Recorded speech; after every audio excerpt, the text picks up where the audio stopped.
Welcome to Liberal 12th Man Show. It is Sunday, International Roundup Day, and we are going to talk a little bit about international play. We're also going to talk about some Liverpool news or just about some players in particular that either had their little bit of a star shining today, or even some players that are going to be playing later on in the week. So we're getting closer. I think it's now 7 days until because Reds play on Sunday, so next Sunday that is. So we're 7 days away, and we've got a really good panel day packed here for you today. We're also going to be joined by one additional member of the crew here, be joining us shortly. But today, right now, we have Lee, we have Nolante, and we have Brian. How you guys doing? Lee, how are you? Good. Oh, good. And Nolante, how are you? Yeah, all good. Thanks, 12. All good, mate. And big up the chat. Okay. And Irishman, how are you? Yeah, I'm very well. Glad to be in. It's great. Might Good have a panel little bit of tonight. a delay. Very busy panel. Okay, cool. You all right? Yeah. You good? Very good panel. Let me make sure. I'm not certain if I might have a little delay. So I think so. I'm going to make sure that we're all good. Close up any extra windows that I have open right now. But hey, out there in the chat, good to see you as well to all the Reds. And if you're a rival or a neutral, welcome as well. This is a safe place to chat. You know, sometimes the banter might get a little bit strong, but that's just because it's all fun and games. You know, it's all love. So, anyways, I said that we're going to talk about the international games and about some of the international play today. Bunch of interesting matchups today. Like I was speaking on, I did not see much of the England-Finland game that's gone final. 3-1, England won today. Right now, Austria is up in their game against Norway, by the way.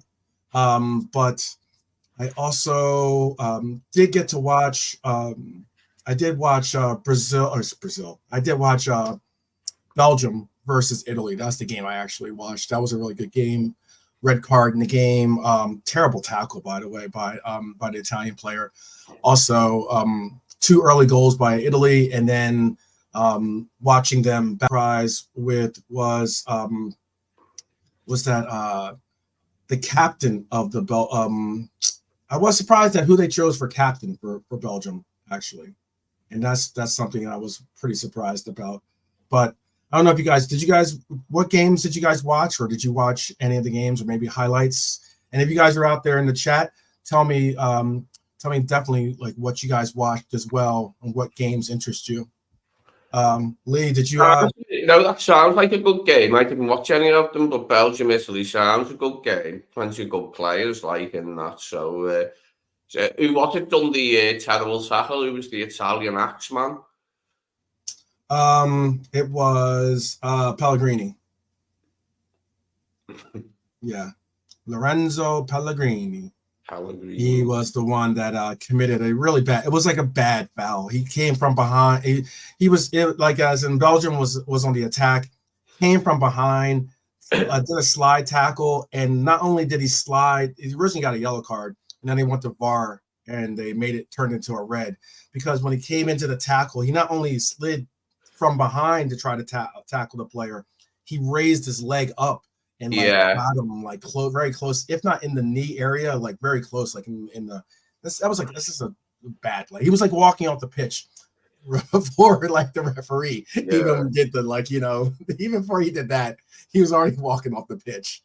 There's a part of me now that like cause a lot of the physicality has been taken out of the game, that when I do see something juicy, I can't help laughing and it like.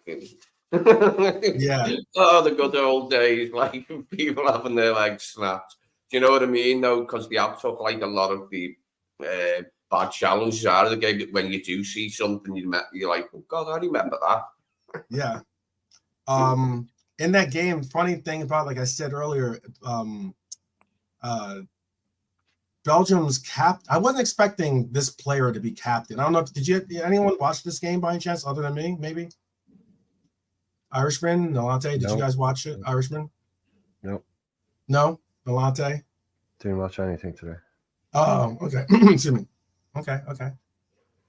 Yeah, I watched bits of it. Yeah, it was. It looks like an entertaining game. Very entertaining. I thought it was a very entertaining game. Ended up being a 2-2 draw at the end. Yeah.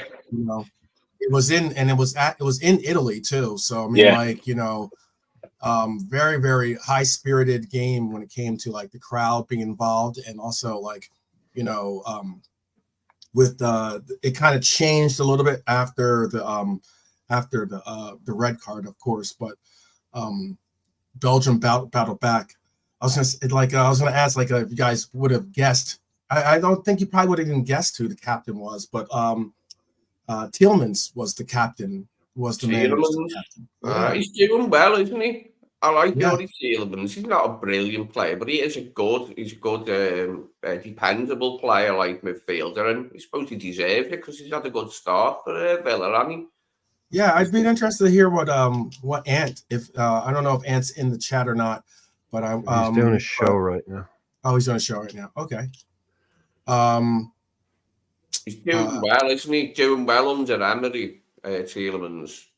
Yeah, he is. He is. I mean, it was a player that we were linked with for a little bit. I really didn't I don't know, warm to the thought of him being a red, actually.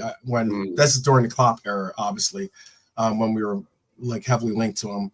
And I was like, I didn't really think that he had the measure to be a red, truthfully. But he's definitely made some strides forward with his club play and obviously his international play too. He's got a goal in him, hasn't he? He's always had a goal in him, a good shot in him from the edge of the box. Since he arrived in England, from the edge of the box. Yeah. The goal he scored in the cup final. They won the cup under Rodgers. Oh yeah. Yeah. He scored the winner with and Rodgers going in from like Brendan Rodgers years. Yeah. But I always thought he was I always thought he looked a little bit slow. That was the only thing I ever thought about. He's got all the ability in the world. He's got brilliant technique, but he just always looked a little bit one-paced. Doesn't seem to have, and it's not that he's a holder. He's a runner as well. You know, he does get forward and that. Maybe he doesn't need to be as fast, but he kind of lost his way a little bit there at Leicester, which is understandable. It's a bit of a sinking ship. Goes to a good club. It looked like they were trying to ship him out. There was a lot of talk that Aston Villa after a year weren't overly happy and he wasn't playing, wasn't getting games. Yeah, he wasn't. I was to say he wasn't really getting an opportunity. Yeah. Well, no, he didn't get the opportunity because they didn't think he was good enough to play. You know, the one comes before the other. You know, they didn't rate him, so they're like, so he wasn't being played, so the writing was on the wall, kind of thing. And he seems to have come back in maybe a little bit, but yeah. They were talking about him going for like 70, 80 million. You know, that was at the time. When we were being linked with him. So I was always like, yeah, look, he's good, but not that good. Not that good. Yeah. You know, for the odd wonder goal and just a strong midfield performer, it's pretty pricey. Yeah. Yeah, that's why he's top class, but he is a decent player, isn't he? He's a decent player. He's done well in the Prem, like at different times, but he wasn't getting a look in, was he, last season? He wasn't figuring last season. You've seen him a few times, like, but not an awful lot, like, and it did look like it was probably a dead end for him, like, moving there. But he's come back. He's come back well, hasn't he? Yeah, speaking on, actually, let's move on to players that are Reds and not wearing, I guess, what is that, like, it's not really magenta. What is Villa's color? I guess it's not purple. What is it, like? Their kit? Yeah, like, what is that? What color is that? Claret. What is it? Yeah, Claret. Claret's part of it, isn't it? Okay. Yeah. That's some Crayola knowledge there. Good stuff. Good stuff. I did not would not have said that. I did not know that one. But what I was going to talk about was so we got Nunez. I have some Nunez news. I have some Diaz news. I have obviously some Trent news. I was speaking about that with Bonkers actually before the broadcast started. Couple of different takes on Trent. And also I have some slot news, actually, some interesting slot news. So I wanted to begin with the Nunez news. So Nunez's Uruguay lost, actually, their first matchup. I believe it was against Peru, right? And they lost 2-1. Pedro Peru. There you go. And the way it works out for CONMEBOL is that each team has to face off. CONMEBOL is a smaller. South America doesn't have as many countries as the other continents on the globe here, so they each country obviously faces off against the other 9, but both home and away, obviously. But the top 6 teams advance after 18 rounds. The top 6 advance to the World Cup. So each game is important, and there's a lot of teams that make it from South America. Obviously, I mean, 2/3 of the teams from South America make it to the World Cup, whereas I hear about the ploys of some other nations that don't get as many choices into the World Cup.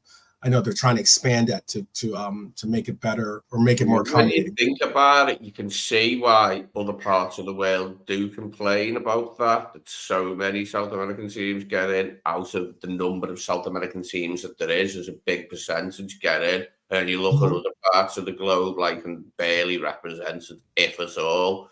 But like, it's got to be a spectacle, hasn't it? The World Cup, you can't just have teams from the back and beyond that aren't going to put up a good show, and you don't have to have good players, do you? You only need a handful of good players to be able to achieve a draw in the World Cup and take a giant, to extra time. You don't need a handful of good players. Yeah,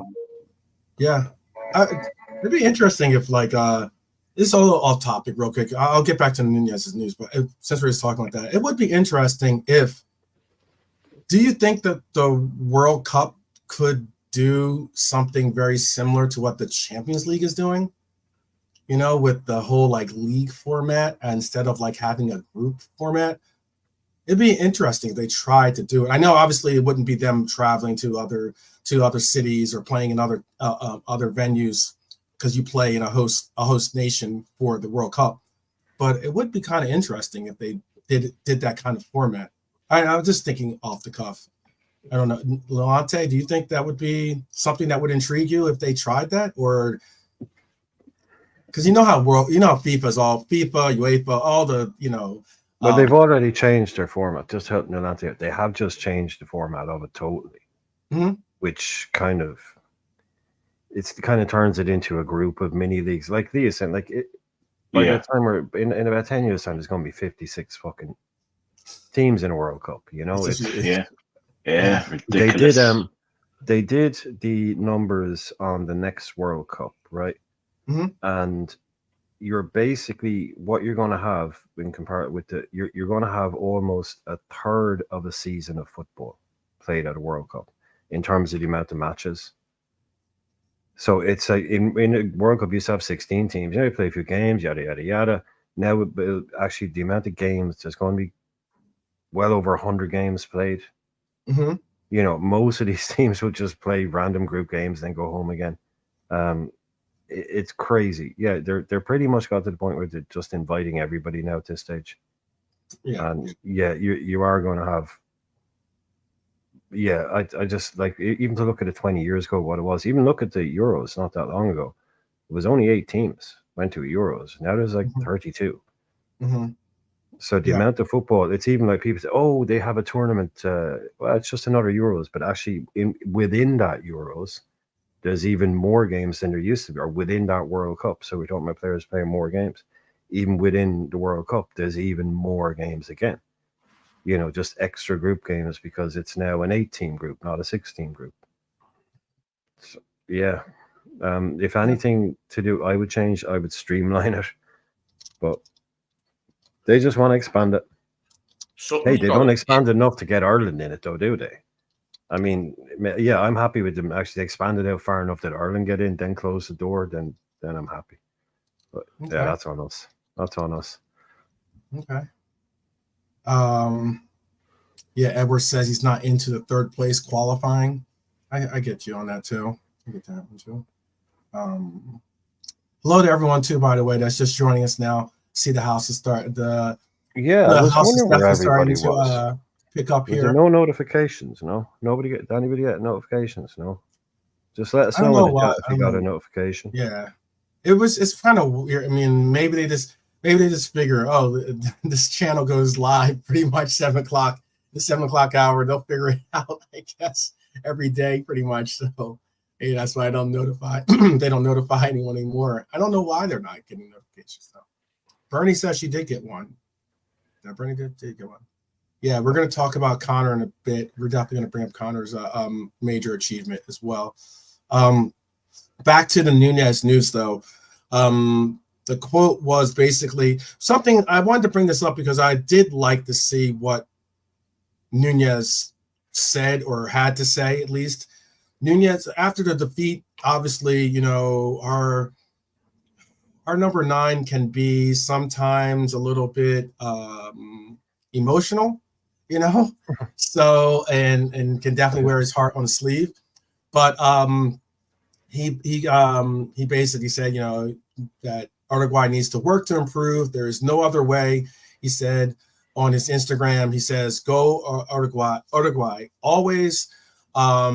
He says, basically, it was interesting to see that he knew that sometimes on Instagram he kind of shuts down after, especially on his socials, he shuts down after losses or when things are tough. He kind of blocks it out because a lot of the fire and everything else comes his way.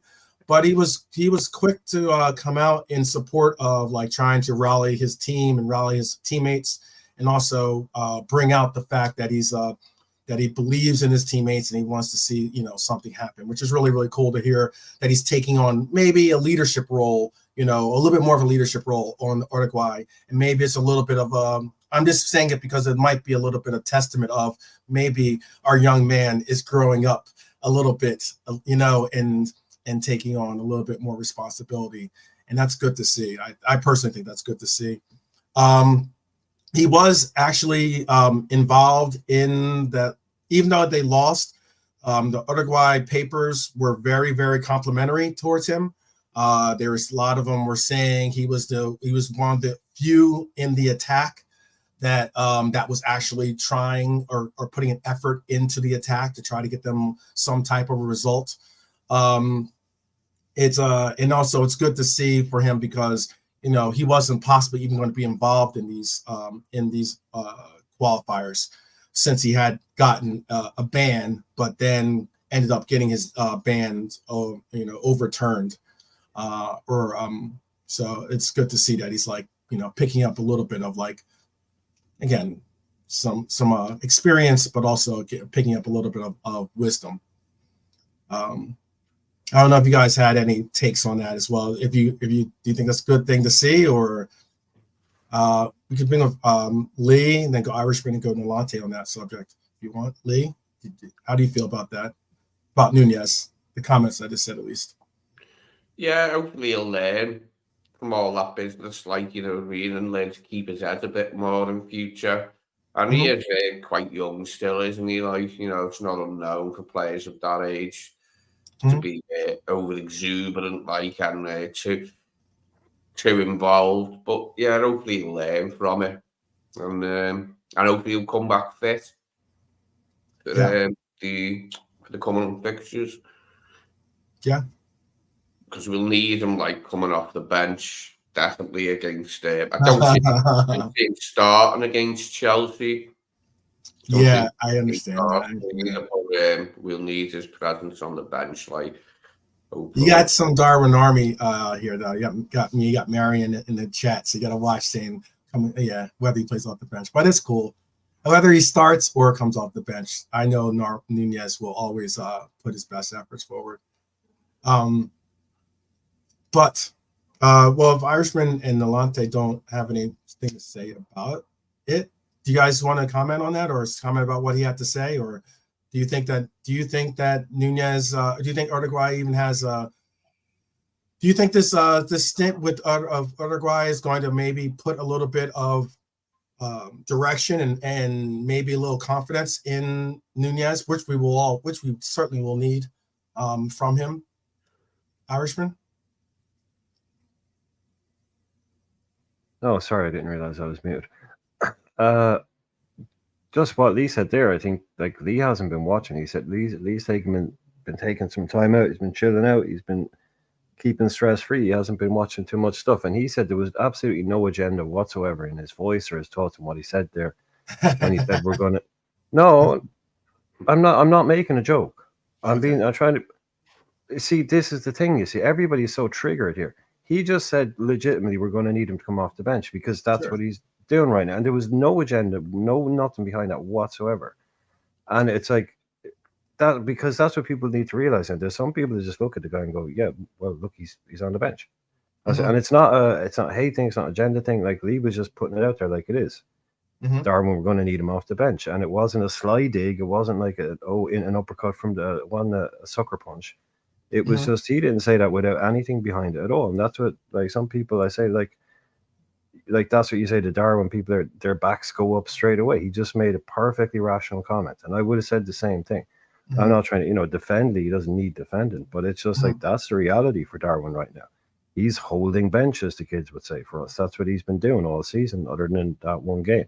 So if he goes off and they lost, right? If he goes off and he bangs in a hat-trick for Uruguay and he comes back and he's firing and training and he's ready to go, that's all good. Like, but right now, he's got a job on to get back into that pitch, on the pitch for us. And yeah, I suppose we say going away to these international teams, right? It gives them that break, from the stresses of the thing. But if they're under pressure now with Uruguay as well, and they're not winning games, I mean, maybe that's not the happiest camp to be in either. Right. No. So maybe the best thing for Darwin would be to have 2 days or 3 days on the beach somewhere while then come back to training while the 2 weeks internationals, go off, rest your head as much as anything. Come back and, like you say, not have to deal with. And I would imagine, no doubt, that if they do lose, like, he is one of the first guys on the socials that's been called out for it. I'm sure he has a bad game for Uruguay. I don't know what their fans. I'm sure they're pretty supportive, but you might have other fans from around the world. But yeah, he's a big name and a big presence. But this is a huge year for Darwin. Absolutely huge year. It's a total crossroads in his career now. He really has to make something happen. Yeah. So, we're all behind him. Not being in the team well. He doesn't seem to be like cobby about it. He's just getting on it. Look, it happens to all players. Like, nobody's, guaranteed. Well, some players are guaranteed to start. Like I don't know, Messi at his best or something. But players just aren't going to start every game. And he's got to deal with not being number one choice at the moment. And he seems to be doing that. I just think that's part of his growth as well. And that at some point, he will click in front of goal and start snapping up some of the easy chances that he misses. Because we're all hoping that, we've still got I've still got a certain amount of faith in him. It's waning a little bit, I'll say, in the last amount of games, including the back end of last season. But he's got what it takes if he can just show it more often. Yeah. Do you? I know it's always a sensitive topic, but do you want to talk? Say anything about that, Nolante?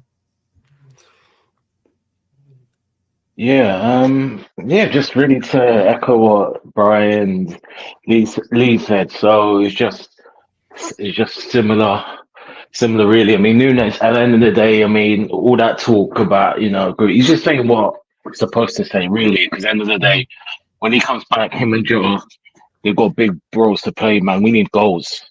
Yeah. We need goals. I know Joe scored, but we need them both to fix up because it's going to be inconsistency to see where we go. So, as Lee said, yeah, from the bench. So, all I'm looking for is goals from Darwin, man.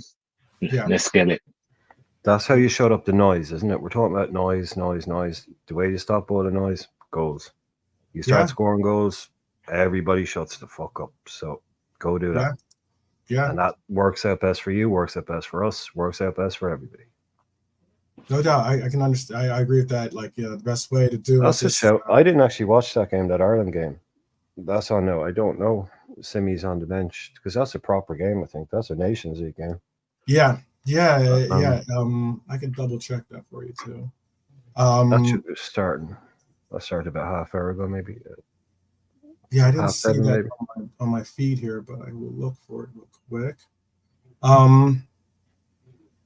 I was going to bring up, since we're talking, we'll stay in South America region and just do a quick story. The quick story about Diaz that I had out there was that apparently it's pretty wild what they're doing nowadays when it comes to preparations for the games or for your opponents. I know I believe it was the Olympics actually, Team Canada got caught for spying with a drone, I believe, or something like they used a drone or something like that to spy on the practice sessions of their opponents to kind of get a read of what they would have to prepare for. According to Goal Caracol, Colombia manager Nestor Lorenzo has accused Bolivia of spying on one of his training sessions. I guess they wanted to find out what Jean Duran and obviously Diaz were going to have, what they would have in store for him. But apparently, excuse me, they have been accused of spying, and that's a serious offense when it comes to football. And they're trying to figure out, they're getting all the specifics, and they've made an appeal to CONMEBOL for action. There hasn't been a judgment yet or anything like that, but it's kind of interesting to see, like, as in any footage of the drone, is there? I don't know if it was a drone. To tell you the truth. It might have been, I thought that it was someone, like they had someone physically on the writing down notes or something. Yeah, or maybe he had like binoculars or something. I have no idea, but yeah, it's just another level, man. I mean, like, it's just another level, and this isn't the first time or first case of this happening. Whether it's whether it's them getting the ops from the janitor, or something like that, or maybe even like getting the ops from someone in-house. There's always you're always trying to get a leg up on your opposition. But it was just an interesting story coming out of Colombia, as well as Diaz is preparing to take on Bolivia. So, well, Bielsa did it with the Jesus. Can't remember what team it was, but Leeds were playing somebody, and or was it Leeds that was being spied on? Can't remember. No, it was Leeds that did the spying. Yeah. Bielsa sent his assistant manager. There's one of the teams that plays, and this is kind of on that team as far as I'm concerned. There's like a public, like a greenway, like a walk, like just a kind of a nature walk kind of thing. Walk that runs right past the back of their training ground. And it's all like wide open. They just have kind of mesh fencing. So everybody that walks along the back just kind of walks past the back of their training ground, and I can't remember what team it was, but Bielsa was playing him, and I think it was in the championship, and so he just sent his assistant manager to go and pretend to be like walking his dog, basically. Probably would look like he's like an avid bird watcher or something like that. And just keep a good eye on what the boys were doing while they're doing first team training. I'm sure he got spotted somehow. Obviously didn't put on a good enough false mustache or whatever. Yeah, But maybe the yeah, Mains and kit didn't help or something. yeah, the lead's fucking jacket, the whole puffer The jacket warm up thing. and Yeah, stuff. yeah. If like I think, but Bielsa came out and typical Bielsa gave like a probably not too unsimilar to myself, gave like a 3-hour rambling answer about the thing, but like he's just like, we do this shit all the time was basically the answer. Mhm. Like his basic answer was, we do this shit all the time, lads. You know, it's like, okay, I get it, I won't do it again, sorry. But he's like, look, I've been in South America, we did it. Like when he was in the lower divisions and stuff in South America, he's worked everywhere, that guy. They had spies in every camp. Everyone has spies in camps. He's just like, okay, sorry, I get you're offended, but don't think I'm the only one doing this. We've been doing this for years, and so does everybody else. Right. You know, like we got done for it, didn't we? Hacking Man City's database or something like that when we we had two guys, I thought that was more like they took info. Yeah, we hired some of their former personnel that and you're not allowed to take that. The ops. Like they're like, look at that. Our computer still has a couple files on it. You want to take a look? Yeah, exactly. It's what do they call that? I know there's a name for that. Like, you know, well, not industrial espionage, but you're not allowed to share stuff like that. Right, so we did. But fuck it. Look, you know, you take your advantages where you can get them. Like where you can get them. Yeah. It's not as if the citizens don't let us. It's amazing how like I've seen some of the city fans basically every time you bring up the 130, but you know the 115 at the time, but definitely the 130. You hacked our database. Exactly. It's the first. Fuck you. The first deflection back. Fuck off, you idiots. And I'm just like, yeah. And you know what, dude? You know what? I guarantee you, we looked at that list and went, yeah, this is what it is. We have the same list. We have the same list. Mm-hmm. You know, it's not like, ooh, wow, we've never heard of that guy. Wow, look at the data. We were right at the top of the world. Sorry, at the top of our field, you know, and that kind of stuff. It's not like they were going to have these amazing secrets or players that we didn't know about. I guarantee you, like 90% of those players are like, yeah, we've scouted them too. We have all the stats on them. They're on our system as well. You know, and the others are like probably your own guys. So I'm not sure how much of a competitive advantage was gained there. But yeah, first thing that gets batted straight back at you. So it's like a game of tennis. Okay, 1-1-5. You hacked our database. 1-1-130.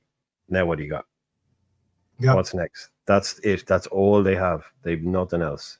Could you see from the houses into the Melwood like practice grounds?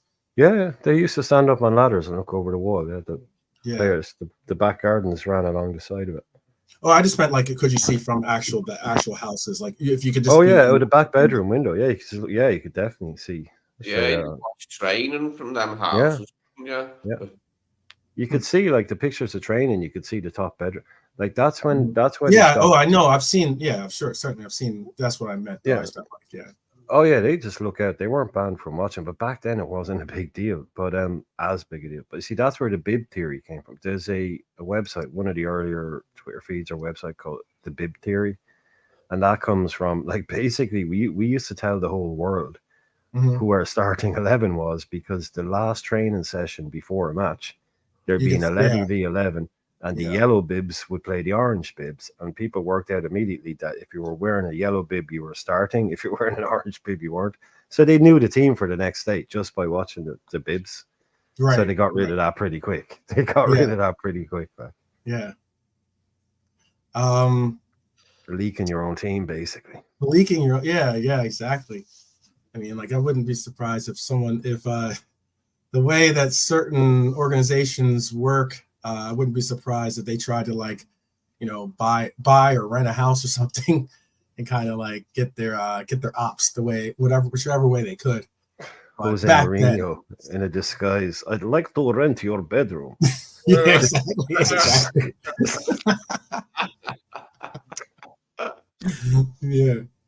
Oh man. Oh wow. The days. I imagine if Airbnb was involved back then, that'd be very interesting. But that was Jose Mourinho doing a Russian accent, by the way. Yeah. Okay. Yeah, he sounded more like an Eastern. Well, he was trying to disguise his voice. He's trying to disguise his voice. Yeah. He's a clever man, Jose.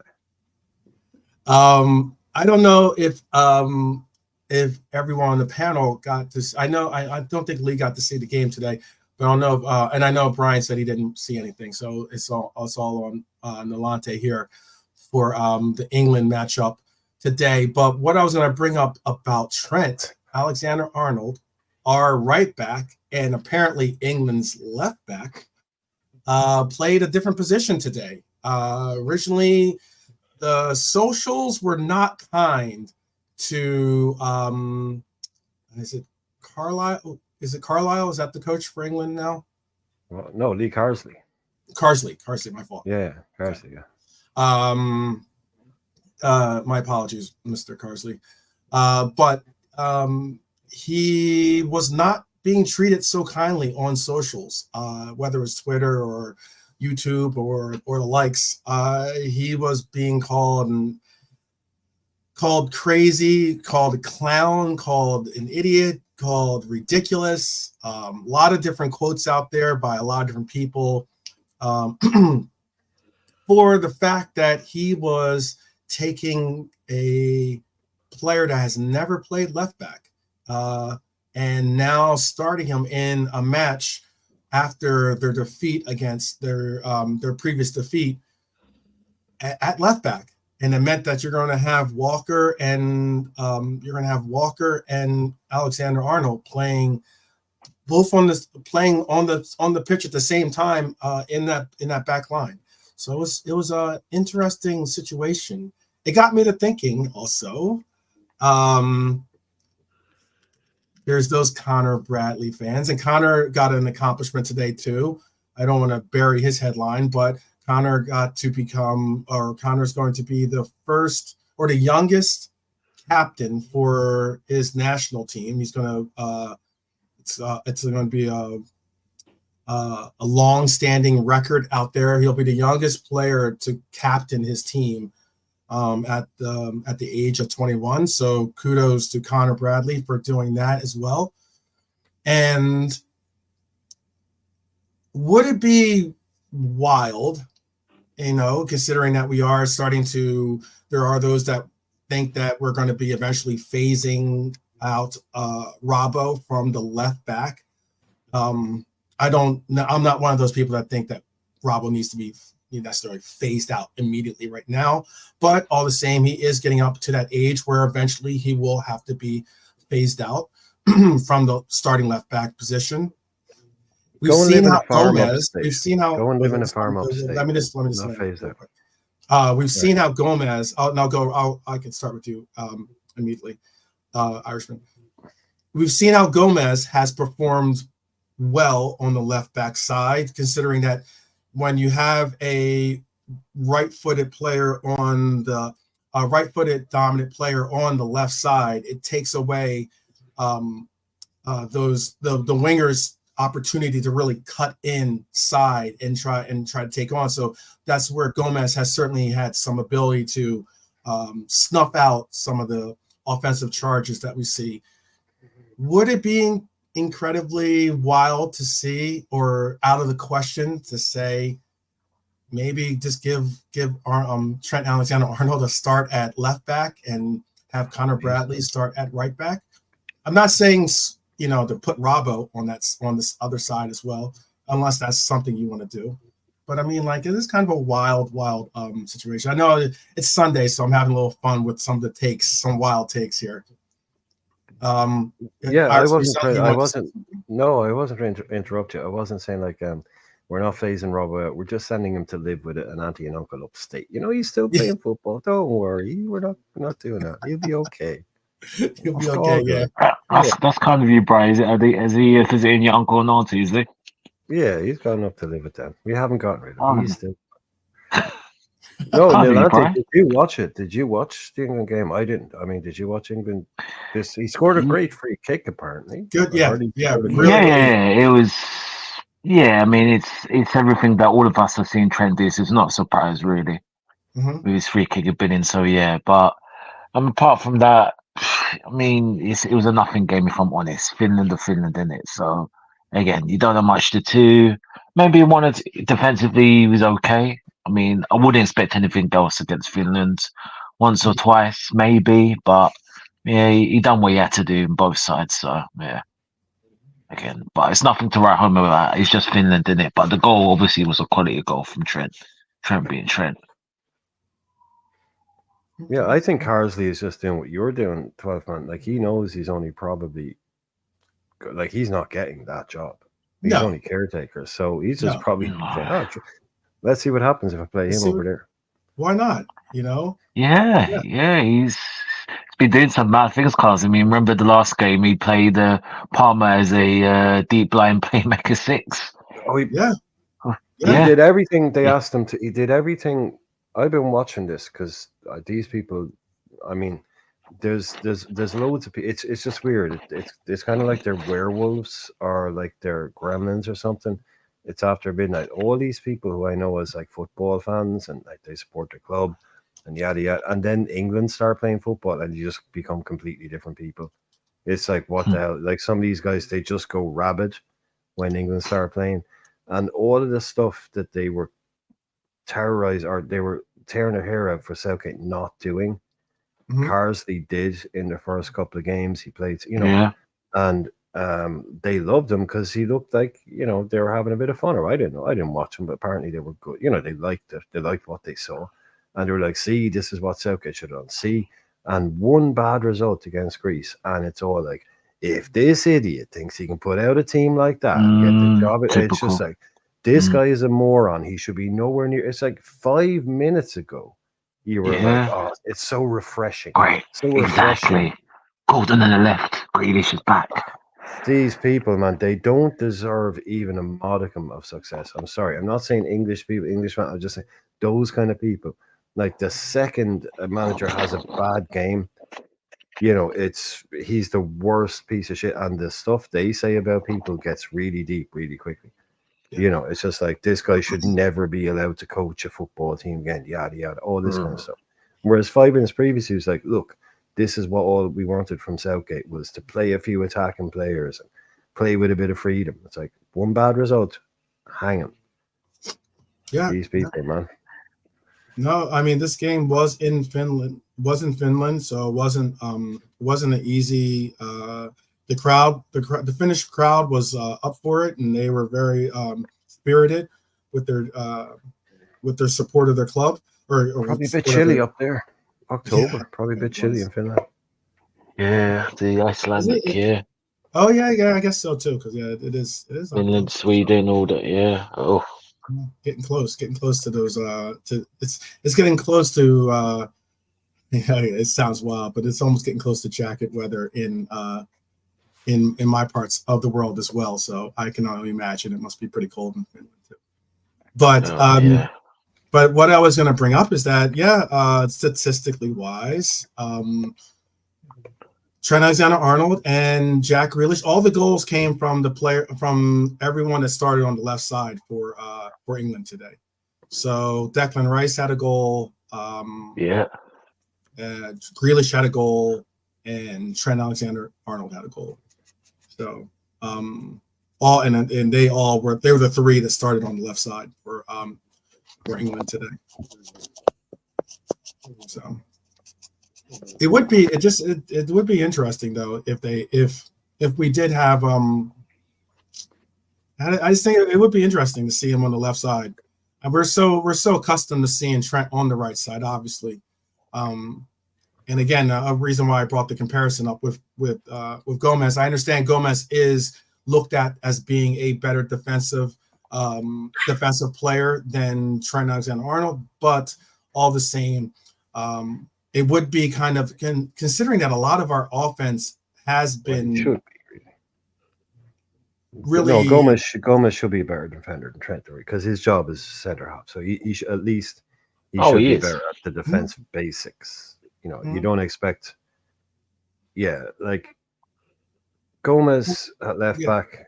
Yeah, I don't. Yeah, look, I didn't see the game. It's actually something that's never crossed my, because you play lots of teams. They play inverted fullbacks and different wingers. So it might be one of those things that no one's ever thought of, and then you do it, and actually that works really, really well. Right. But yeah, it's something of all the things that I've thought Trent might, I've never thought of playing him on the left and, moving into midfield, inverting, all that kind of stuff. I mentioned that because too, I remember on a broadcast. It was earlier. It was earlier this year. I want to say. I believe it was on Copish. I was on a panel show with them, and I brought it up about the fact that I wouldn't mind possibly even seeing. I was putting out there, hey, maybe if we move Virgil van Dijk to, if we were to get, this is one where I was really hoping we get Bastoni too, but if we were to get a Bastoni in or something like that, or someone that could play that left center back role, if we were to bring Virgil back to that right center back position, maybe it would provide the coverage that we're seeing from Konate now. And that's a subject we're going to, I guess it's a good segue into what we're going to go and talk to next, but it could provide some coverage for Trent to venture forward a little bit more, considering a lot of teams tend to stay away from Virgil's side of the pitch, or his area at least, more so than they do with Konate and Trent.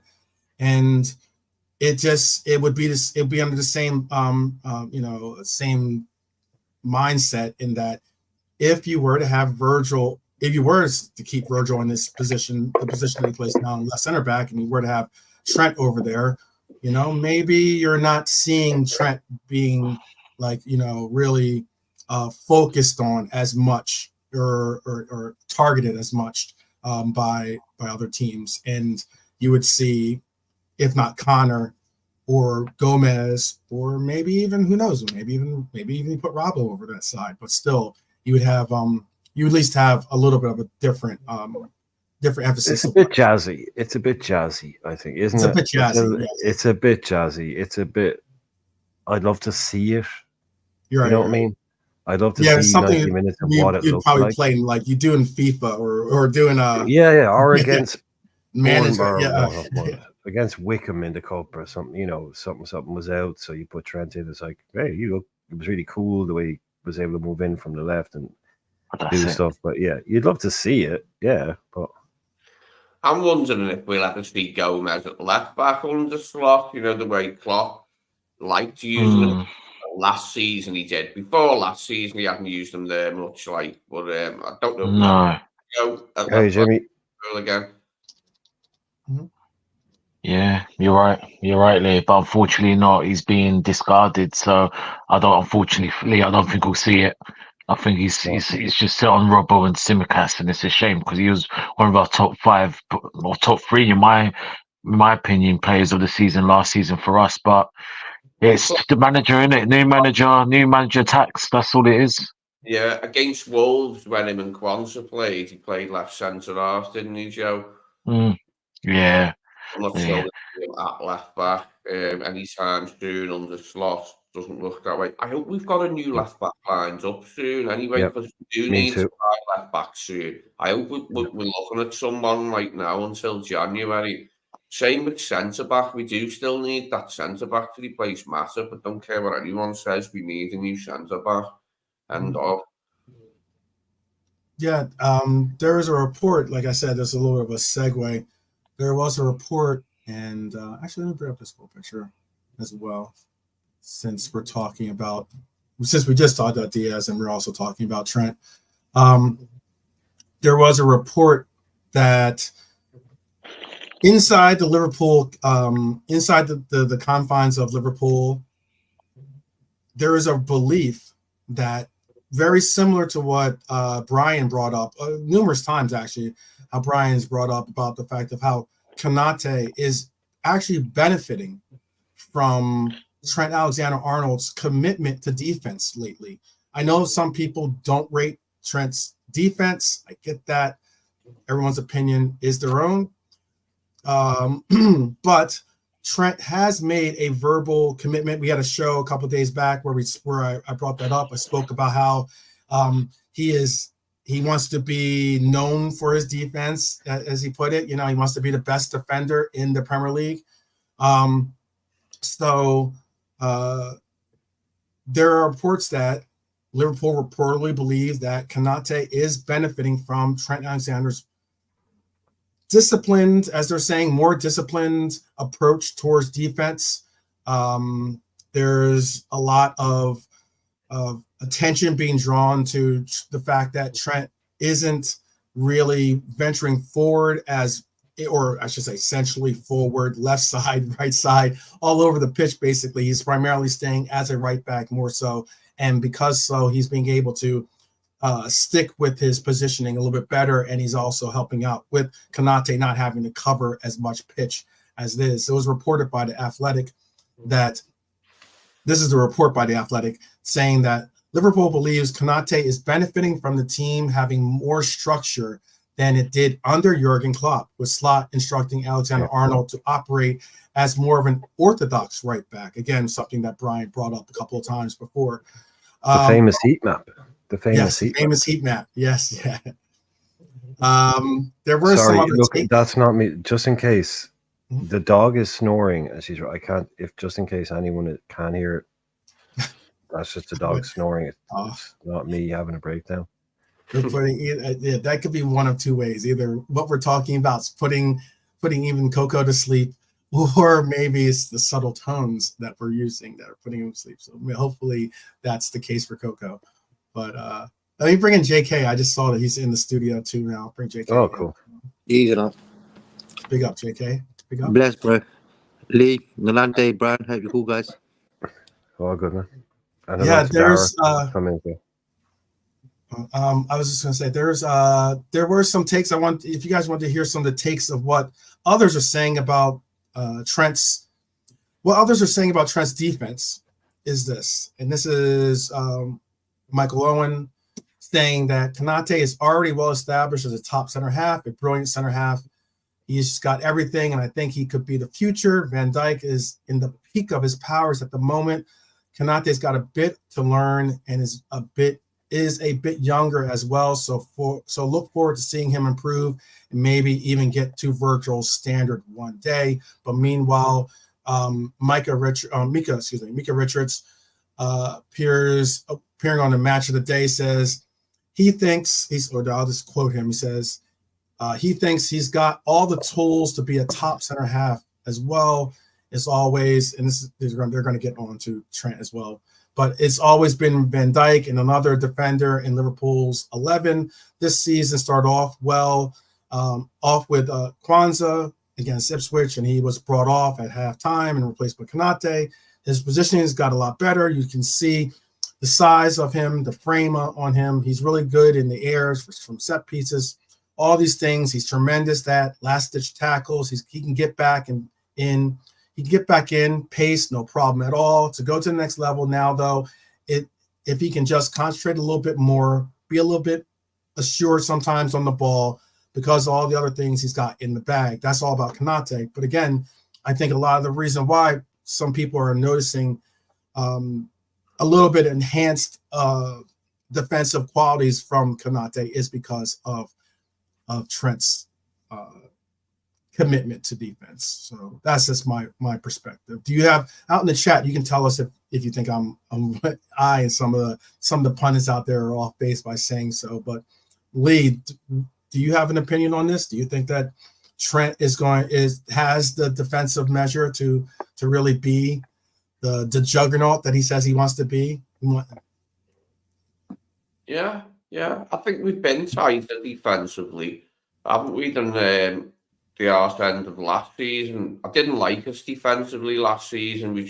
We weren't that normal Klopp team. Well, when I say normal Klopp team, we were shit defensively when Klopp first arrived. But obviously, once Alisson and Van Dijk, when Van Dijk and Van Dijk and Gomez as well, but with Alisson, we had a really good defense, didn't we? For a while, where we just didn't look weak defensively. But last season we did look weak defensively. I thought we were shocking defensively last season. And it's looked better so far. I like the way it's been so far. We give up a few chances, like some of them like mistakes, but we've looked more solid to me at the back. We definitely look tighter, and that's good. Yeah. I agree. I think it's also because the way that the way that Slot has put structure to our defense, you have a case where at least in the first couple of games, I know pretty much the whole panel I think noticed this, but there were times that you would see other teams get breaks on us or maybe get a counter on us, but all the same, especially with Dom, this is why I've been a little bit of a defender of Dom this year, is that you'd see players get back. And there was quite a few times that, I guess the emphasis is getting back, not getting caught up too far up front or too far out front in the offense. And we'd have numbers to contend against a lot of the counters that we ended up taking on, at least early in the year. That's something I noticed. But Nalante, do you have a perspective on this?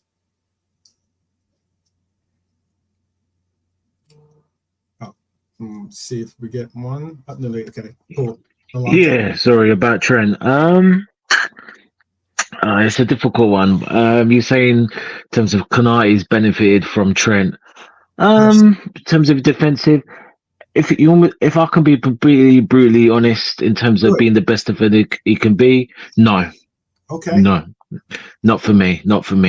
And I'll just echo what I've said a million times about Trent. Yeah, Konate's benefited a little bit from Trent, but it's more for me. It's the team structure, the way we're playing, the way we've been lined up as a team. To be honest, look, at the age, and again, I'll say this again: if the age of 25 and you're meant to be the vice captain of the club, and you can't do simple, basic defend in terms of staying with your runner at times, and sometimes it really gets on my nerves. Sometimes Trent is lackadaisical with his challenge, and he just like simple things. He's just, if you can't do that, then I'm sorry,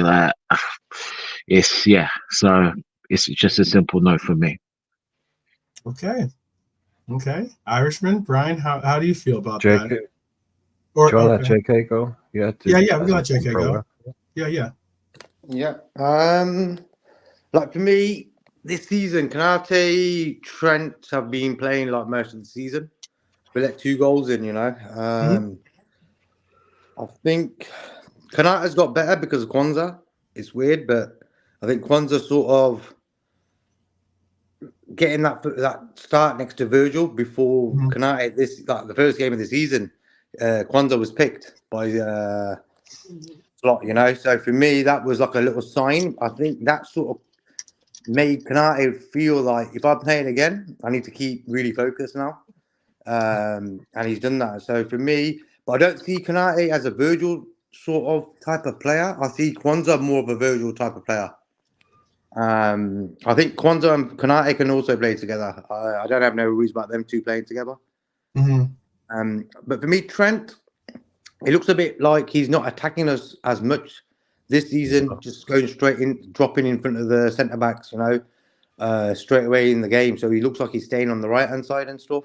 Like for me, Trent made his name playing on the right, right back, and then showing glimpses of his attacking process. So show him the map. Yeah, I think the map answers everything. The map answers everything. Yeah, that map is this year he's playing pretty much strictly right back, basically. I think it's good. Because for me, when he gets caught out, everyone's going to blame him. And that's what I was never happy. Like, I was never happy about Klopp, Trent playing as a DM sort of number 6 sort of role. And everyone was like, "Yeah, play Trent in midfield." But I realised in games when Trent does sort of drop into that midfield, we're not so good, in my opinion. Hence why, for me, Trent should just concentrate on the right back position and take like the way he started when he came on the scene, bang bang, getting crosses in, doing what he's good at. Hence why he's got all them assists. Him and Robertson. Yeah. Nalante armor up. It's Nalante versus JK. We've got the 2 the 2 opposite opinions. They JK, are. Yeah, Nalante is all. Nalante just wants him in midfield. JK just wants him in the right back. I've always been like, just drop the inverted. Just either do one or the other, because I thought, like, I have a lot of thoughts on what was going on last year. with the coaching and the management. I won't go into that, but it's just purely on last year. And I think you can see the changes that have been made this year are obvious. And it's not a slight on Klopp, it's just a slight on Klopp's last year.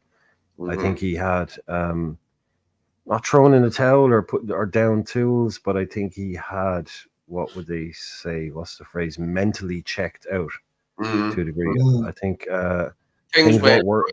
Things they weren't working anymore. Yeah, they weren't working anymore. They were like the same speeches, the same G-ups, the same, pre-match, the same post-match. I just think it had lost its impact. And that, I think, is shown in the re-energizing of certain players. I don't think. Yeah, exactly. That was Pep Linders. That had nothing to do with Klopp. That was all Pep Linders, man. I guarantee you, that was nothing to do with Klopp. And I think what they tried to do was mesh. What Klopp always did was he meshed his team's style together with his way of doing things, and then with someone like Buvac and someone else before that would be, they'd bounce ideas off and they'd come up with a common way of doing things. But it was mainly Klopp's way. I think Klopp felt that he needed more help with the modern ways of coaching and gave more over to Pep Linders. So it became more of a Linders team than a Klopp team, which I think ended up being, instead of the best of both worlds, the worst of both worlds. So I think Klopp kind of had lost the energy and lost the passion to be able to do it all again and rip it up and start again and be the main guy. And I just think, and you can see in players now, some of these guys that are totally re-energized, and it's not a slight on Klopp. It's just the fact that he was here nearly 8 years. It gets stale eventually, and normally it takes a lot longer than 8 years. It's a miracle they did it for 8. Normally it only takes 3 or 4. Players stop listening. You got to rip up the squad and start again. So I think with Trent and the Ebo thing, like Delante said, it's all about the structure. We are not attacking as much. We're playing way more controlled, much slower, tighter grips on games. That's not that difficult to understand, that we're much better defensively. But that's what it's about, players being positioned. And all I ever said was, I don't care how good Trent Alexander-Arnold is. We're Liverpool Football Club. We're not Reading. We're not Southport. We don't build our team around one guy and what's best for him to get the best out of him. I hate that shit. I absolutely hate that shit. I want what's best for us, not what makes Trent look best or what's his best ego massaging position. You're one of the best right backs in the world attacking.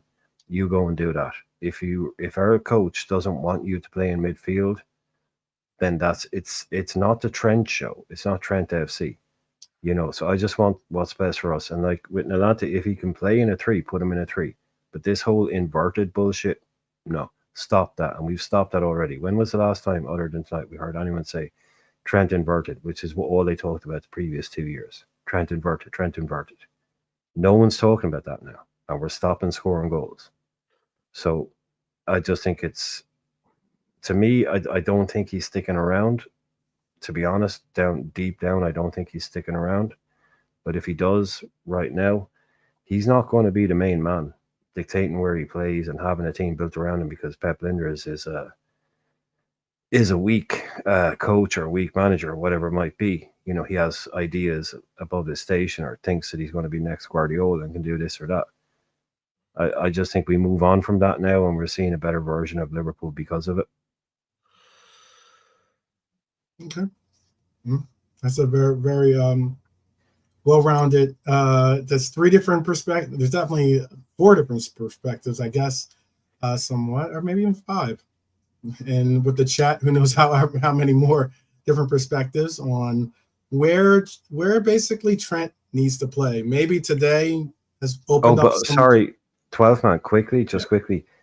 Ibu is already 5 times the centre half Mika Richards ever was. So Mika Richards can shut the fuck up. Be judging Ibu. Come on, man. Yeah.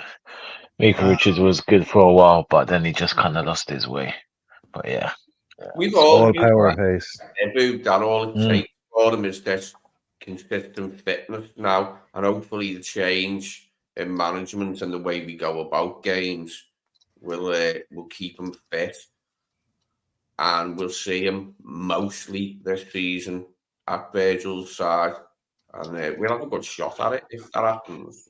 Lee, We'll have a shot at the league. Lee, now everyone has seen this a load of times, right? But we've got a quiz tomorrow night, so that's why I didn't watch any football today. I was watching football videos. And an old one came up about Klopp, and it's a interview with Klopp after a Borussia Dortmund game, late here at Dortmund, and he's saying, it's just a short clip, and he says, "Look, I know it's not the most important statistic, but the one statistic that really, really kind of," he said, "turns me on when I see it is when I see that we've run more than the other team." That was his whole intensity. It's like, I don't care if we lose, but if I see that we ran more than them, that's what really, I'm happy. That would not be a slot thing. He doesn't want players running themselves into the ground. We play a much more controlled type of game now, and Linder's is like the Linder's Klopp experiment. I think just did not work. That did not work with the benefit of hindsight, rather than hindsight. No, but with the benefit of hindsight, I think, to me, we'll look back and go, yeah, that was stodgy non-Klopp football. It never looked like the Klopp football that we used to play. So I just think Slot has come in and go, you're not going to be doing 2K a game or 20K a game. We're going to stop around 60 minutes. And like that one thing I didn't bring up last night, Kyle, was that the latest we've scored a goal in a game this season is the 62nd minute. That's the latest we've scored a goal. We're not chasing games. We're not looking for last minute winners. We're not having to run till the end. We've got locked. That's it. An hour in, and we've won games. Right. Our latest goal, 62 minutes. 62 minutes.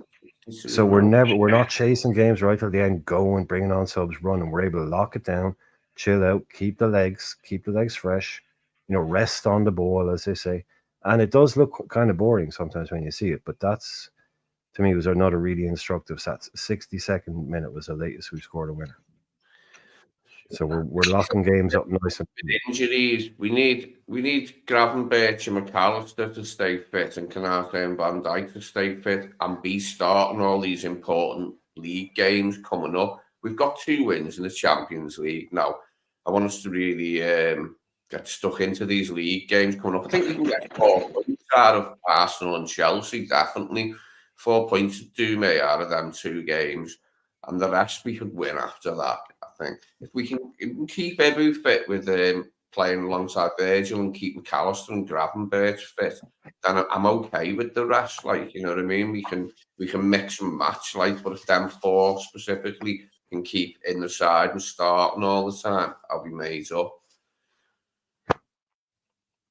But what I would say to rebut to that, in terms of what Brian was saying about 62 minutes were cool, is the first game. Now I need to see a reaction if that happens again, because we 1-0 down, and what happened after that?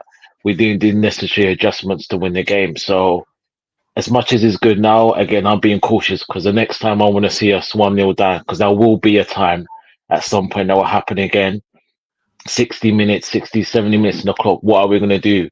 What are we going to change the tactics to do that? So, it doesn't happen twice in a row now. It's like that we come back to the international break and just bomb. So he's got that's what people. So we have to see that side. And in terms, what was my other point? I've kind of lost my train of thought now. Sorry, I'll come back.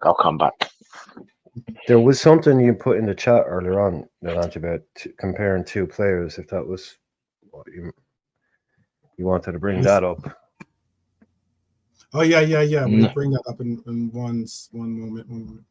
That's a bit. Yeah, there's something that I was just going to say what you and Lee was saying, but I've just lost my lost my train of thought. Happens to the best. Yeah. Oh, sorry, I've got it. Sorry. Sorry, you were saying, both of you, regarding Klopp's. So you're both. Yeah, so Klopp's Slot and Klopp and Slot the Klopp. Anyway, I think regarding last season, you were saying about the style of play and the plays and stuff like that. I think a lot of I get it with terms of Klopp and Linders, but I think it's more the players' mindsets. Like again, I kind of blame Klopp a bit of this because again, I know we've talked about this before about the press being leaked out, but him just making an announcement about him going, it just again the mindset of the players were different, and it kind of affected how we ended the season and injuries as well, and the loss of form of some of our big players, and that's the thing. But in regards to Slot, again, it's two different perspectives. We all know Klopp from day one was getting pressing, pressing the man, attack. We know his style, and done his wonders for us. He's built something again. Whether it's good enough, I mean, that's another discussion for another day. But we're not talking about that. And obviously, Slot's come in. He's from the Dutch school. We know, and we all know how Dutch play football. It's more controlled. They build up. And there's a certain thing, and there's a certain way they play, which is benefiting us for now. And also, again, I've said it before, if we want to do something this season, VVD and Salah have to get rested. Because if we're gonna outplay them, outburn them, then for me it's just nah. It's not gonna work. They need to be rested, and we need to have confidence in the other players to come in and do a job. Otherwise, what's the point of the squad? And then the same thing's gonna happen. We go to March, April, they play nearly every game, then it's just a waste, in my opinion, anyway. So if we really want to do something, VVD and Salah need to be rested, and I have faith in the Kwanzaa. I have faith in the Gomez to step up if VVD, and obviously, unfortunately, Chiesa, and again, the jury remains to be seen about Chiesa, especially, JK as well. So we'll just have to wait and see. But like I said, these two need to be rested. It's a must. It is a must. It is. I'm like, what they're doing wrong? They need to be arrested. I'm like, what they're doing? No, no, JK, no, Lock 'em up. no, they ain't done nothing Lock 'em wrong. up. But for me, they just gonna get burnt out. We play them non-stop. They're just gonna get burnt out, and then when they come off form, people's gonna start moaning. And all I'm saying is, JK's, we got a squad, so we need to use them. Otherwise, what's the point? Because we got a squad big enough now. Salah don't need to play every Premier League game, Euro, whatever. And same with VVD, like Gomez and Kwanzaa, and as much as they play, they're not bums. You know what I mean? They're quality players, and they can do a job for a game or 2 games, at least. So that's for me the key, JK. Otherwise, it'll just be another, we'll finish where we finish, and they'll be burnt out. So that's all really. Yeah. But we're lucky that Virgil and Salah are already back. I would Trent will like be to back. see started the season in Germany, Jay. Seeing as how you live in Germany, have you noticed that our Leipzig have started? Leipzig? Yeah. Oh, under Linders. That's Salzburg. Oh, Salzburg, you mean? No, Leipzig, because we're playing them next in the Oh, Champions League. them. Oh. We play them on Wednesday coming, don't we, in the Champions League? Yeah, they're next up. Yeah, they're next up in the old. I know last time we played them, we slapped them like it was about 6-3 aggregate over the 2 games, home and away. Last time. You can get a ticket if you want to go to the game. Apparently, it's and maybe JK will go to the game. I'm not certain, but apparently they're selling tickets for 13. They're selling tickets for 13 euros is the price for a ticket. Yeah, I paid like €20 when I went to watch Liverpool there last time they came. Yeah. Maybe I will go. It depends on the time and stuff. You know what I mean? But Is they're that second far in the Bundesliga right now. They're second. Who's starring for them? Who's their danger man right now? Their striker, what's his name? Oh, I know the guy. Sesko. Benjamin Sesko. That's the guy. Yeah, he's scoring goals, class. man. He is class, that kid, man. Yeah. Like he was, who did it? He was at, I can't remember who he was at, but he was like been linked to all the big clubs. Yeah, Arsenal. Man, he's been known for a while, like, hasn't he? Yeah, I was going to say, JK. I don't know if you know how to fly drones or not, but maybe you need to go and check out. I think that's what Lee was asking. You need to like go check out a little practice session for Leipzig. Yeah. See what they're up to. Go take the dog for a walk or something. I don't know what their practice facilities are like. But yeah, but you know, like in their last game against Juventus in the Champions League, I think they were winning 2-0. They ended up losing 3-2. Yeah. And they had 10 men in Juventus as well. We're away, aren't Yeah. we? And then we're at home to Leverkusen for the next game after Yeah. Leipzig, aren't we? Away to Yeah. Leipzig, home to Leverkusen. I will say this before we move on to the next topic. Next topic is a fun topic too because it's a topic about something that Slot said in an interview, and then we'll go on to Nolante has a topic for us as well. What I was going to say about Pep in Pep's defense, I guess, is that I can understand that the inclusion of the inverted fullback was not loved by all. I get that, but it was something that did spark our rejuvenation when we brought it out against. I believe the first game we brought out against was Arsenal. I think at home, and in the previous year, yeah. And like that's what really got us through that final run at the end of that year. And then, like, I understand that, like, maybe we should have reverted back, but I think once the horse was out the cart somewhat, or I think that's how they say it, right? Or off the cart or something like that, like, or out the barn. I don't know. It was something like that. Once the horse is bolted. Yeah, once the horse is bolted. Okay. Like, it was basically, just letting. Or the cat is out of the bag. I'm not sure. Cat is out of the bag. I've heard that. I'm better at doing that one. Yeah. Okay. The cat. Once the cat is out of the bag, is pretty much like, let's not change it up, because I know a lot of people were very intimate about, they don't like the inverted roll. It left too much of a gap, or too much of a pitch for it to be covered and the likes, and that's why I can understand that.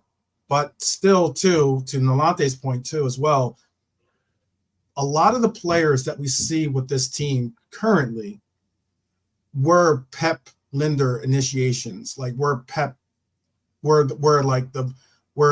players that Pep had pushed to get across the line. Even like for Lucho, for instance, I know there's a story that apparently Pep Linders was on the holiday. He was skiing or something, and and once he found out that Spurs were about to possibly, get this deal across the line, he cut his vacation short, and then ended up making a personal phone call, because Pep Linders also speaks multiple languages as well, put in a personal phone call to Lucho to convince him to come to Liverpool. We all know, obviously he has the Dutch connection. Yeah, but is he an agent or a coach, though? Huh? Is he an agent or a coach, Well, I mean, I believe he's a little bit of both. I mean, to be a good coach these days, I think you have to be a little bit of a good agent as well. You have to have the ability to, really bring in those kinds of players. That's all. Yeah, but look, he was here when we brought in some good. To my point, I just always thought personally, just purely personally, I don't think his style matched with Klopp's, and they were trying to much. They should have just let one guy do it. It was like kind of a Julian Evans thing. Just let one guy do it. It's not slagging off Pep, but I didn't like the inverted thing. I thought it's fashionable. I never thought it was going to last very long because it's easily exploited. I didn't like anybody doing it, really. Is that City do it? It's like, cool. Yeah, they're Man City. They're also doing it with a different. Yeah, they're doing it with they're City. Yeah, they've got they're doing it with a center back as well, or a center half. Exactly.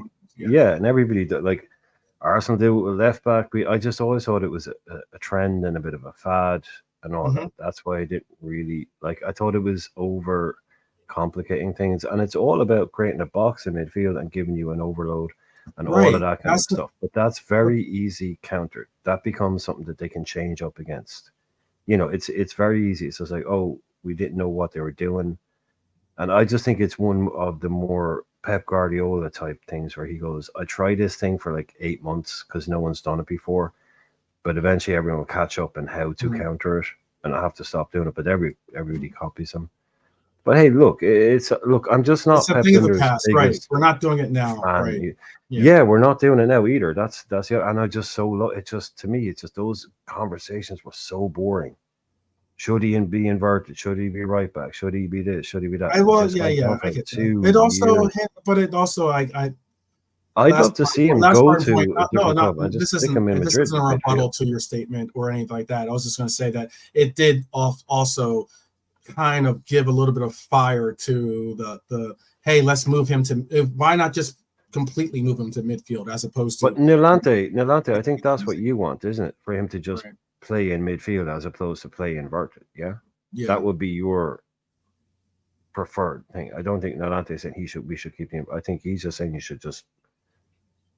I don't want to speak for Yeah. Nilante, but that's your thoughts, right? You just play him in the midfield, none of this inverted stuff. Just stick Bradley right back. Yeah, yeah, 100%, Brad. For me, like I said, again, you probably all disagree with me.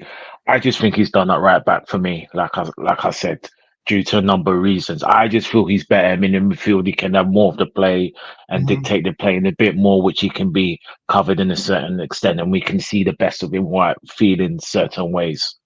And he'll have good midfielders around him. So for me, it'd be better for me with Trent in the midfield. For me, Okay. See So how for a easy that is, Dom, people. We all so have for a different Dom, opinions. We all have different But if- opinions. I'm sure you do in the chat as well. We can all But just quickly, verbalize as a double up, Nilante, just say like our first team now. It's Grav, Mac, Dom, right? So if you were doing it tomorrow, you would be bringing in Trent for a Dom or a McAllister or a Grav. Well, which one of the Dom, Dom? Yeah, easy, so in like Dom, the 10, yeah. So not as the 6, not as the holder. It'd be as the tip of Well, the diamond or the more attacking of the listen. 3, 10. Yeah. Well, to be honest, I think again you can't. Obviously, there's no way he's doing the 6 on their own, but he could do a job with Brav, and it could be fluid. Him and Mac, as Mac does, sometimes they could rotate. So you can see Mac start at the 10, and between them they can rotate. So it'll be fluid. Yeah. Okay. Just wanted to get a whole, clear, just so not throwing him in. Yeah, But yeah, you play him yeah, in the not in the Grav role, obviously. So in the first yeah, four. Yeah. yeah.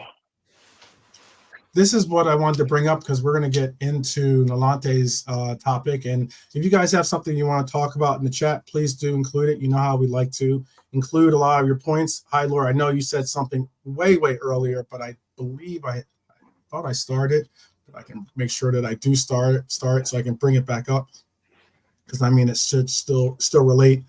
But I also wanted to bring up this topic about Flott's conversation about the Champions League, and what the particular part of the conversation I wanted to bring up was he brought up was asked about who was his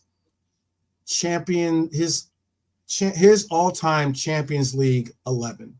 So he did a combined 11 of players, and one thing that some people were taking out of this was the fact that he highly rates Trent, he highly rates Virgil, and he also highly rates Salah. Sorry, did you say Slot or Klopp? Slot.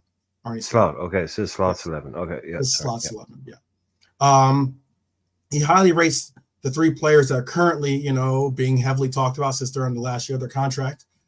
And why I said that's because he inserted those 3 players in his all-time Champions League 11, which was pretty surprising. I was just pretty surprised to see because there's some great players that have obviously played in Champions League. I will put up his selection. He's a young enough guy, actually. He's kind of a young enough guy, Slot. Yeah. He's not. Yeah, he's kind of young enough, but but when you look at it, he's kind of an 80s kid, really. I suppose he's in his mid 40s, right? Mm-hmm. So he's kind of growing up at the. Okay, it got cut off at the end, but that's there. Let me actually, you know what? Here, I'll do it like this one. So, I can figure out which one it is. Yeah. Here, I'll make it a little better for you so that it doesn't cut off. Okay, interesting. He's obviously a Frank de Boer guy. Okay, hang on. This is so it doesn't cut off. Ali. So right, okay. I'll bring it back up for you. So he picked Ali, picked Trent, Virgil. Oh, go ahead, Brian. You can say it. You go ahead. Right. Okay, yeah. So Ali, Trent, Virgil. Jared PK. Yeah, that's what was confusing. Okay, so yeah, Ali in goal, Trent right back, VVD and PK at centre half, Is he putting Frank de Boer at left back? I think he is. Or he's playing with a back three. Or is he playing with a three, I three? believe. Yeah. Yeah, but who's They playing? didn't show. They didn't show wing back? the makeup of Yes, where he's that's putting. what I know, but I he can just read. figure it out. There isn't one there. So it must be No, a there isn't four. one. No, so he's playing a back four, and he's putting in Frank de Boer at left back because he. Yeah, I think it's a three. okay, I think it's a 3-4-3. To be honest with you. Okay, so I'll just go. Okay, well then.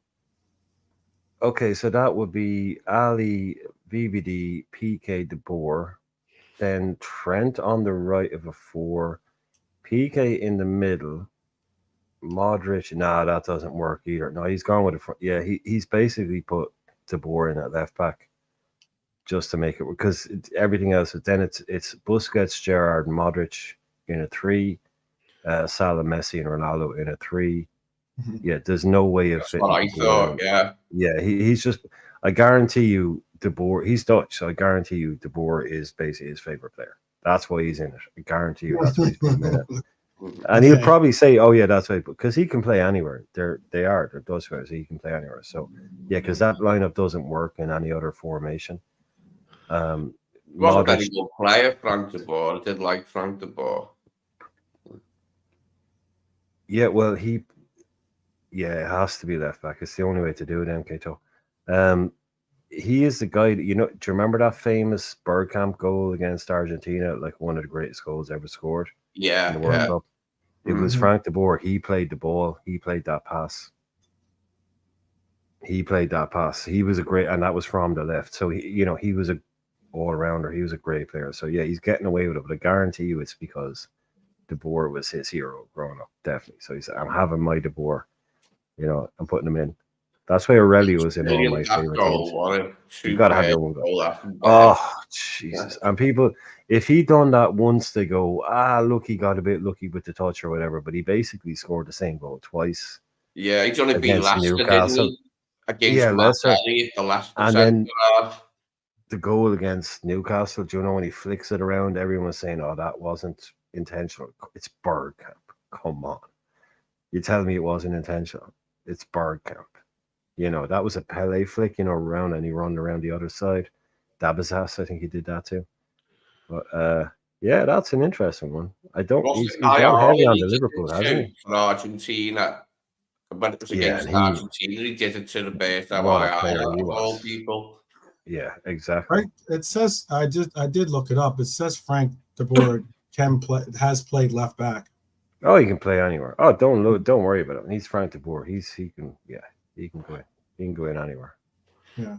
It is very Liverpool heavy. Ali, Trent, Van Dijk, extremely Liverpool heavy. Yes. Stevie and Mo.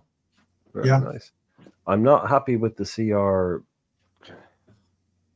Hag pick, but okay. Why would who? Okay, so then let's just go. We'll go. At least there's no Man United players in there.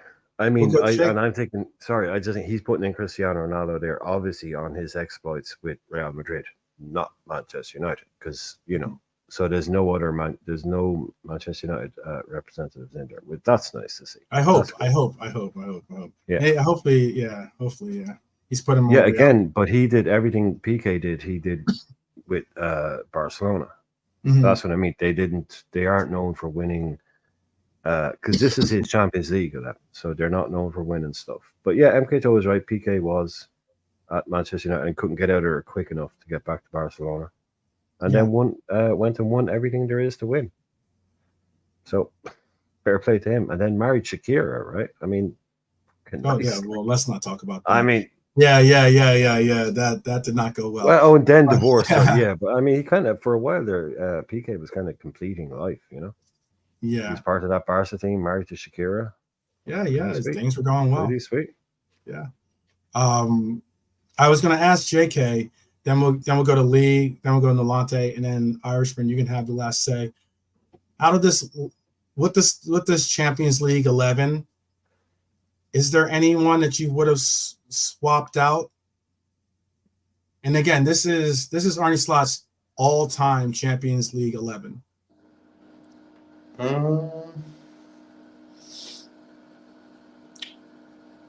Like for me, the midfield sorted, the attack sorted. I think out of respect, He likes his Liverpool players, you know what I mean? So that means Virgil and Yeah. Trent will Well, be that getting was new that contracts. was the major point, JK, too, was that Yeah. he by picking Trent, even picking Ali, but he went into depth about some of the picks that he made. He went into depth about Trent. He went into depth about Ali. He went into depth about Van Dijk, and even went into depth about Salah. But no, it's a good he start. didn't really Isn't go into depth about Good some start. of the other players. He just went into depth about our Liverpool players. But Yeah, I was like going for to me, ask, yeah. and why I was bringing that up though too is because it's kind of like a shout to Liverpool or to FSG. Hey, I really, really rate these players.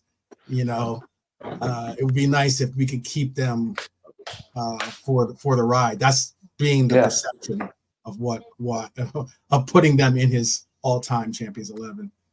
But go ahead, JK. Is there who would you have put in? And tell me in the chat too who you would have moved over. I see MK Toe says he would have had Iniesta over Modric. I don't know about that. Luka's my guy. I love Luka Modric. Yeah, Luka Modric has been doing it for years. You know, look how many Champions League he's won. So Yeah. for me, that He's midfield like- sort of he's- set. Yeah. Yeah. That midfield set, the attack set, defense wise, I don't know. De Boer, yeah, he was good, you know, but who else? That team's pretty good actually, what he's chosen. So for me, I wouldn't really change anyone really. Mhm. I'm just happy you picked the three guys that all need new contracts in the Mhm. team. Mhm. So that just shows you that he sort of favors them. Like he could have chose anyone, you know what I mean? And he ends up picking them three guys. So for me, job done. How about for you, Lee? I know you wanted to chime in. Now, out of respect to Arna, Um, I'll not swap anyone out and try and win a few games with his team. It is a good side, like, isn't it? It is a good side. You can see what he's going for there, like, you know, he has an 11. But yeah, I think it's a good side. That it's interesting to see what he picked, like, but yeah, keep that side. Won't swap anyone out. How about for you, Monte? Yeah, interesting from Slot. Obviously, like you said, he's bigging up our players fair enough because obviously, yeah, again, he's our manager, and maybe there's a stuff of again, he rates our players, which he already does, which is appreciated, but he doesn't want to be political. I mean, if I were to swap, in my opinion, personally, again, this is just my take, so I would swap CR7 for Del Piero. Love Del Piero, he was a baller. And I would swap Salah for R9 as well. Oh God, I'm just saying. And I would, as someone said in the chat, I respect Modric. I think he doesn't get enough ratings because I was arguing with someone about this, saying, "Oh, Xavi and Iniesta clear Modric," but I think they're all about the same in longevity. But I would have Iniesta apart from Luka, and then Frank de Boer. Yeah, like JK, good Oh, pay, but he's not you left do back what up. MK Toast is. Yeah, MK Toast said that. Yeah, Yeah. exactly. Top in the chat. Yeah, it's both very good. But left back, I've held Maldini in terms of Frank de Boer. I'll place Maldini, and then right back, I'll put. There's quite a few, but I'll put Cafu ahead of Trent, and then rest of it, we're good.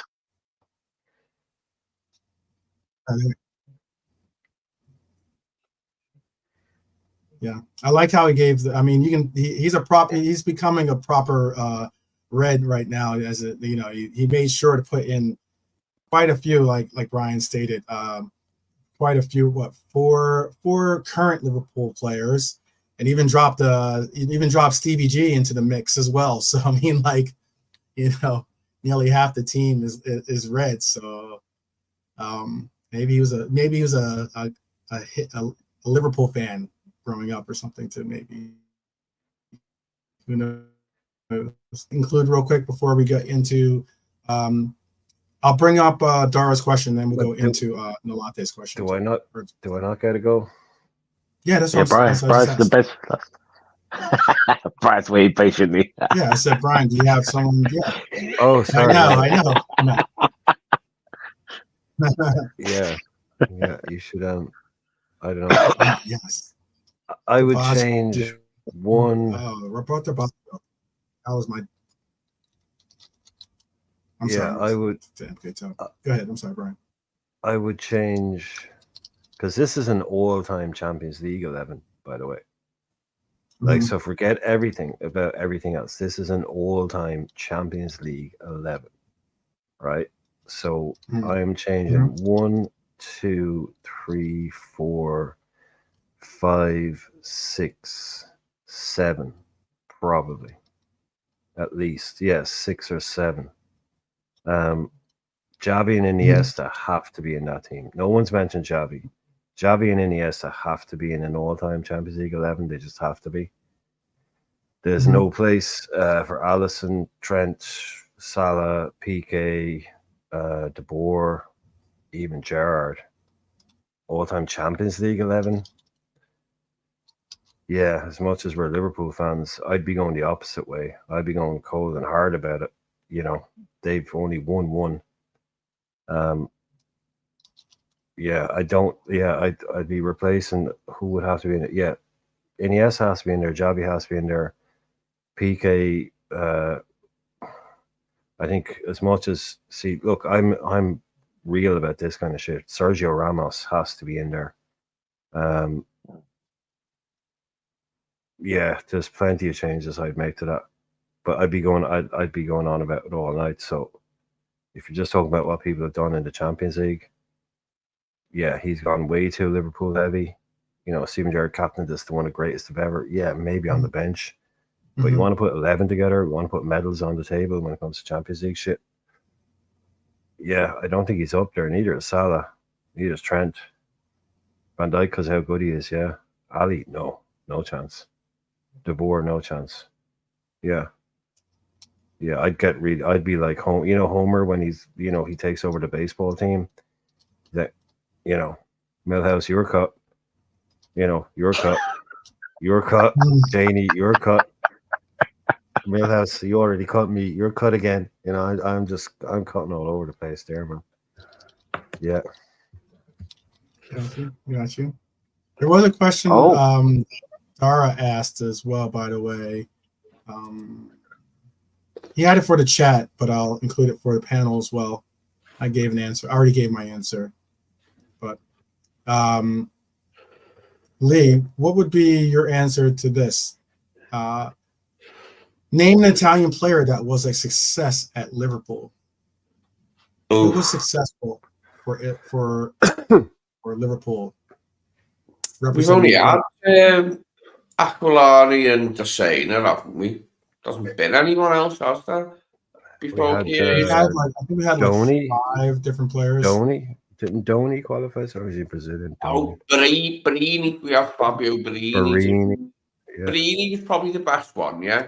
He did all right, scored a few goals, didn't he, under Rodgers? Because we weren't very good at the time, and he wasn't a brilliant forward. But like at the time, we were what we were, and we took him in, and he probably did best. Balotelli, Balotelli, of course. Balotelli, there is Sarah saying. Balotelli, Aquilani. There's definitely a goalkeeper. There was definitely an Italian goalkeeper at one point. I've forgotten his name. But he was like third choice, I think. Or am I just thinking of Donny? Donny was Brazilian. Yeah. No, I think he remember goalie as well. There was a goalie, I think. But he definitely wouldn't count. So it's Aquilani, Balotelli, Barini, Desena. That's a lot, isn't it? That's it, right? Yeah, that's a lot as far as I know. I'd have noticed. I'm sure I'd have noticed if there were any others. Some random. Wait, say him again. Say him again. Balotelli, Barini, Aquilani, Desena, and maybe was it Pitaluga? No, he's the recent one. He's possible goalie, but I don't. Possibly a goalie. Someone Donny, Donadoni, You said Paletta, right? Step Paletta. Oh, Paletta. Yeah, well, Paletta was Argentinian. Gabi Paletta was Argentinian. He went on to play for Italy. Yeah. So Paletta counts, yeah. I remember you remember him with the really, really long, greasy hair. He always had it wet. His hair was always long and just wet. It was weird. That real thing. Yeah, he was never really made an impression on the first team. Because he played Is there for anyone he else? played for the Italian national. I think he played for the Italian Yeah. national team, didn't he? Oh, he did. He had a little bit of I think he career played for the resurgence. played for Italian national. Padelli, that's the guy. Padelli, that's the guy. Padelli, the keeper. That's the keeper. And then and Padelli. that's the goalkeeper. Yep. You'd have to say that Fabio Barini was a model No, of no. success, wasn't he? You know, I think the Barini. time he was here. I don't know. Someone can Wikipedia. I'm going to guess that Barini scored 6 for us in the league. Maybe he ran around a lot. He looked busy. He didn't really Scored do. up at Newcastle, I seem to remember, I think, because he played for Sunderland and it done their heads in that he scored. Yeah, I think he scored very, very few goals. 3 for us. Is it 3? I It's know crazy. it's I know it's really low. Barini's only 33 years old. I always thought of him as he would be older. That's wild. I would have thought in all he scored, I don't know. 2. Yeah, I knew it was low. 2 in the league. That He was wasn't 2. brilliant. Ballo only got 1 in his season. I mean, that guy just walked around the pitch. I mean, yowzers. Yeah, the late great Brendan days, the year the Barini, Lambert, Balotelli years, they were. I mean, people are worried now. Jesus, that's not that long ago. That's shocking, wasn't Come he? on, let's just have a look back to that. That's not that long ago. We've come a long way. We've come a long way in a short time. You know, we're top of the league. Yeah. Lambert and Barini, what a front line that was. Jesus. Striking fear in the hearts of nobody. I like Barini. I hope for him. Yeah, but I've seen an old come on. An old Premier League game from when Rodgers first took over, and the starting front three was Suma Asaidi, Stuart Downing, I think it was Danny Pacheco or Suso. Suso it was, I think. Suso. Yeah, Suso played more under Brendan. This is front three. It was like, Jesus, how times have changed. That was last season. I seen that when I still had LFC TV, like, was watching an bloody old game because they'd have them on, like, you know, all the time. They had a Rodgers one on. Oh, and just by the way, it's not. I know you like Barini. This isn't an attack on him personally. I'm just saying. No, I get that. I wasn't saying that. Look at his Wikipedia. I was just saying it out loud. That's all. No, but he was. I just like this verb. Yeah. No, he was a striker in like his defense. I was just he was a striker. He scored or two. No, but look at Barini's. No, sorry, Lee. Just someone's there. MK Toes. Look at Barini's entire career. In how many goals he's actually. It's a lesson to me in how you can carve out a career as a top level player, as a striker. He's played for Italy, Roma. I think he even played for AC Milan. Like, he's played for some of the best clubs in Europe. Look at how many goals he scored. He scored, like, there are defenders out there that have scored more goals than Barini. Like, his level, but he's carved out a really good career. You know, he's still playing today. Yeah, still playing today. But I think he's scoring, like, in his best season, he's getting like 9 or 12 or something like that. But he's played for the Italian. Now it says more about the Italian national thing. I mean, but but Brendan liked him. Plays for Sampdoria, right? Yeah, he said that Samp. Yeah, he's still carving out a career, man. Just shows you. You just, you can get by on. Oh, a howler from Keller. Oh, that doesn't sound good. Something there. Let me see what's happening there. Oh, all right. Yeah, 2-0 right now. 2-0 to Greece. Austria 5-1. Greece are on a bit of a roll. Norway is lost. Norway lost to Austria. 5-1. 5-1. They lost. Norway lost to Austria. Yep. Oh, Austria's not bad. Was Haaland playing? The 20s. Yeah, I know, but was Haaland playing? All right. Was Haaland playing? I know Odegaard's out. Norway got a couple. Holland didn't score. Let me find out if he played. Yes, he did play. He captained the team. He was the captain for Norway today, and his forward partner scored the lone goal for Who's for the other Norway. guy? Who's the other guy? The Norway guy, Bob, Man City guy. Bob, was he playing? Oscar Bob, he's Norwegian, right? If he played, he must have gotten. He didn't start. If he played, I don't think Oscar. I think Oscar Bob is hurt, actually. Oh. I think Bob is hurt. That's the reason why I think you haven't really been seeing him for City. I can double check for you because I don't see him on the lineup here at all. And he wasn't a starter for Norway, or excuse me, for Norway. Remember Bjorn Tore Kavame, Brian? Yeah. Oh. He was all right. Yeah, he got hurt. I think Bob got hurt. That was a bad time. That one when he was in the Scandinavian years. The Scandinavian. Yeah, Roy Evans. Yeah.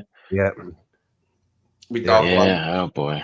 We always played three at the back there. It'd be Kavama, right, and Hartman. So Kavama, right, and Bob.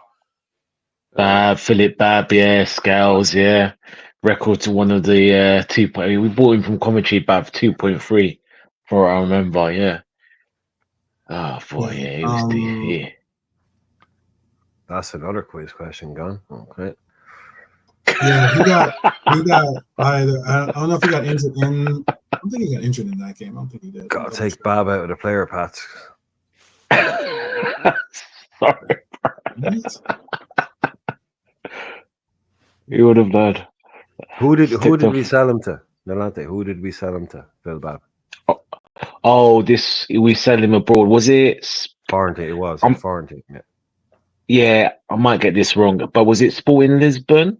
Yeah, Sporting. Yeah, Sporting Lisbon. Yeah. That was unusual back in the day. So we bought him from Coventry. We made him the world's most expensive defender, 3.6. Yeah, I remember it. Yeah. 3.6. Phil freaking Babb was the world's most expensive defender, for God's sake. But Some bad news for Brian. 2-0 Greece. The game's gone final. Oh yeah, I know. If Jimmy can put in what exactly happened with Kelleher, Jimmy was saying it was a bit of a bad one. So everyone was saying it was a howler. I'm not really sure, but he didn't throw one in or anything or let one through his legs, kind of Taibbi style. Greece are on a roll, man. Greece have come over. They've beaten England. Now they're beating Ireland. I mean, this Greece team is probably Greece team is having flashbacks to their Euro Championship days. Is it that Palionicus guy or whatever his name? Palionicus, the guy who scored Petros? Yeah, he got like 3 against England, didn't he? And then because one of them was ruled offside, then they got another one offside, and they scored twice. So they scored 4 times against England. He got 2 of them, and he had 1 ruled off. Oh their striker, you mean, right? Yeah, the Greek striker. Yeah. I don't think he wasn't the scorer today. The score came from Petros Mantalos off the bench, and Mantalos, he's the center half. Mm-hmm. He passed it straight to a Greece player who then dribbled past him to score. Oh, okay. Oh, right. That's not great. Well. Yeah, it is not by now.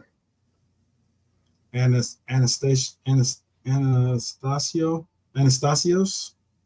Greek names are the worst, man. There's like 7,000 letters in it. Yeah. Simicas played 8 minutes. The captain scored the other goal for them. He might have been the player of the game because it looks like he had assist from Kelleher by the sounds of it. So yeah. Well, hopefully Kelleher can shake it off. He's got a few days to do so, and get back to camp and recognize the fact that he's our starting keeper. So yeah. That's no bueno. Not good. Yeah, get your mistakes out the window early, I suppose. Yeah, I guess the one positive thing this month, let it be for Ireland. Yeah, and hopefully, no offense, but I was hoping we'll take the hit. Ferguson wasn't. I mentioned Ferguson earlier. I I know Bernie had mentioned him in a previous episode. He wasn't on point today, apparently. Did not have that great of a game, it doesn't look like. No, he's had a setback. He's over last year now. He's had a setback. He needs to get himself back up and running. He had an injury. But you talk about being big. You know these guys. He's one of those guys. He's 18. He's already bigger than most people you know. Mm-hmm. So growing pains and all that type of shit. So I'm playing Premier League football at the age of 18. So they're always going to have a setback. But this was the other kid that people were talking about. Oh, he's going to go to United for 80 million. It's like, okay, calm down. But if he comes back, he can finish. He's a serious finisher. So hopefully he does come back. Mm-hmm. I liken them to Benzema in terms of size and playing style. Obviously not in quality and all that, but just in terms of the type of player he is, a big, strong centre forward with skill, a real finisher. But they were talking about, United are beating Liverpool to the signing of Ferguson for 100 million. This kind of shit. 2 years ago, it was like, yeah, we might have been interested in him for 20 million before he went to Brighton or something. But yeah, those numbers are crazy. He needs to get back and start showing that he's that player again. But hopefully he will, because if he does, Ireland have a serious player on their hands. Just for the Irish team. Like, he'll score goals against the likes of Georgia and Liechtenstein, those teams that we have to play against. Mm-hmm. Yeah, I don't ever see him being at Liverpool, though. I don't know. Yeah, it looks like Red Armchair Sports saying it was right at the end of the game. So they were pretty much already on the verge of losing. So yeah, like a garbage goal in a sense. Not to the confidence, but yeah. Nalante, you had a subject that you wanted to bring up, a question that you wanted to bring up, and you wanted to share with the panel in the chat. I think that we are all prepared and ready for it, actually. If you are ready to give your scenario, we're all ears. Just wait for him to come back. Okay. Oh yeah, can you just give me about 2-3 minutes? I just need to sort something out. So just continue the chat, and I'll just come back on that. Yeah. Yeah. No problem. Yeah. No problem. Yeah, I was gonna say I hope Ferguson is no offense, but I hope that he hasn't figured it out for a couple more weeks. No. We don't. Yeah. I know what you're saying. Yeah. We don't need him rediscovering his Benzema form against us. Exactly. No. Exactly. After November 2nd, he can find it. How about that? Yeah. November 3rd, he can be straight Grease Lightning. There you go. Yeah, he's going to win Ireland the World Cup. There you go. There you go. I think Gomez will play centre back against Brighton, won't he? I like that as a pair, Lee. I like that as a pair, man. What's that again? Quantum Gomez will probably play centre back against Brighton as he did against West Ham. I got you. It's good, yeah. It's a good pair. It is. Sir, and on top of that, you know what? In that match, there could be a good chance that even Gomez is the captain for that team, maybe. Depending, all things depending. Do you think that that we'll play a strong lineup? I know we'll have a preview for that game. It's we'll most likely do. We'll certainly do a lead-in for that game, as it's a game that I could do a lead-in for. So I think it's a 8:30 start for you guys over in the BST. So yeah, they're night games, aren't they? Those ones. It's we play them in the cup before we play them in the league, right? Yeah. But before the league, yeah. They're usually late kickoffs. So I hate that thing where you play. It happens all the time. It happens a lot where you get drawn against a Premier League team in the cup. Yeah, but and you also end up playing them back. in the next game as well. I hate that scenario because you always lose one of them. You never win both. Mm-hmm. That's just the way it. 9 times out of 10, you lose one of those games. So it's like, who goes strong, who goes weak, all of that. I just want to win that league game. I'm happy to, I don't want to write off a cup. I don't want to bail out on anything. But Mhm. if we have to have a good performance and lose by 1 goal and bow out honorably of the League Cup this weekend, I will not be very worried about that.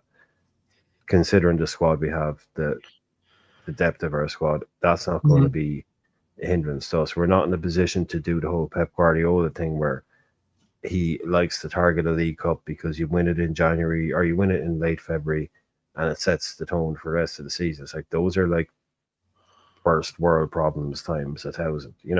We don't get to kind of make those kind of decisions. I want us to prioritize the right things. Right. And if we did just happen to get knocked out of League Cup, okay, hey, bad game, but that's something off the schedule that we don't need. Here's a question for you. I'd be okay with it. Is Not happy Elliot about back? it, but okay. When's Elliot back? He could play, couldn't he? You get They're a talking know. November. I think November. Yeah, he won't be late back until November. November. Yeah. November. That's ages Yeah. away. Isn't Yeah, it? he's like Wycliffe Sean, man. He's gone till November, Yeah. But I think that EFL Cup is sort of good to give fringe players game time. Yeah. Hence why I reckon we need to stay in the League Cup. I want to win everything, but for me, Yeah. like you see in the last round against West Ham, the team we had out, all Mhm. them guys got a game. Endo started first games all Tyler season. Morton. Oh yeah, even him as well. So for me, beating Brighton is sort of important to me in that League Cup game as well. Yeah. How about just how so about this, JK? players don't I get have frustrated. a question for you, and then we'll ask the panel too. Yeah, cool. I want to win. The whole panel wants to win. We all want to win all the silverware we can this year. Quads on. But let's just say that. we're only going to win a double, right? And I say only, with quotation marks. And that double meant you won the League Cup, but you win the Champions League, or you win the FA Cup and you win the Prem. Oh. Which would you rather have? Oh, I love the Champions League. So Okay. So League Cup and Champions. Oh no, wait. Did I say yeah. Yeah, Champions League and League Cup, or the FA Cup and League title. But you know what? I think this season I would take the league and the FA Cup because it would equal us with United 2020.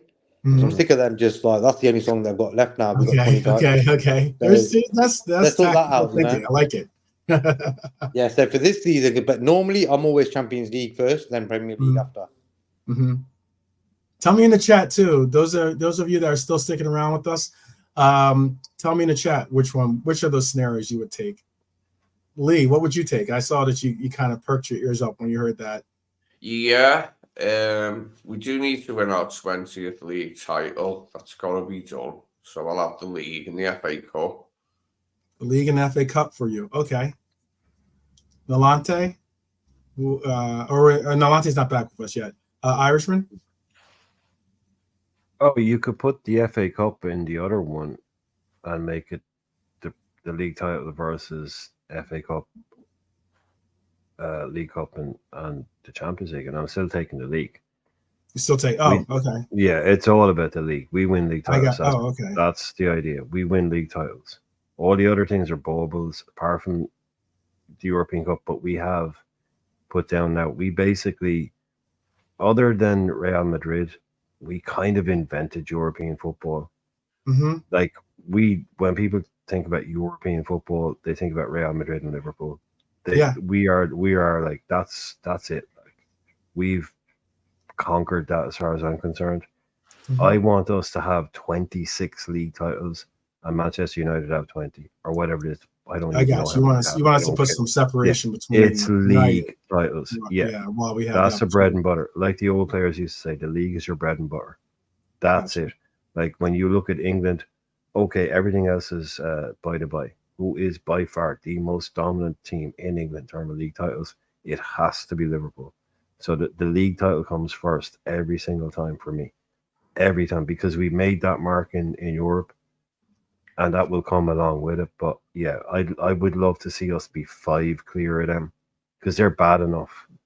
You know, if it wasn't for City, we would be at least 4 clear of them right now, I reckon. Yeah, I think, well, no, 3. We'd be 3 clear of them titles wise. So that for Oh me is no, what we need to do. they would pick up a couple. Are you talking about if we had won them? Well, if City didn't exist, kind of thing. Yeah, I suppose they might have got 1 or 2, but they would have yeah, gotten. but we They would have definitely gotten have 2. They would have gotten 2. Yeah, we would have overtaken them. So I just want to see us have daylight between us and them when it comes to league titles, because they're never catching us, and that's just not going to happen. Well, that's what they said about us, you know. But yeah, you know, right now, yeah.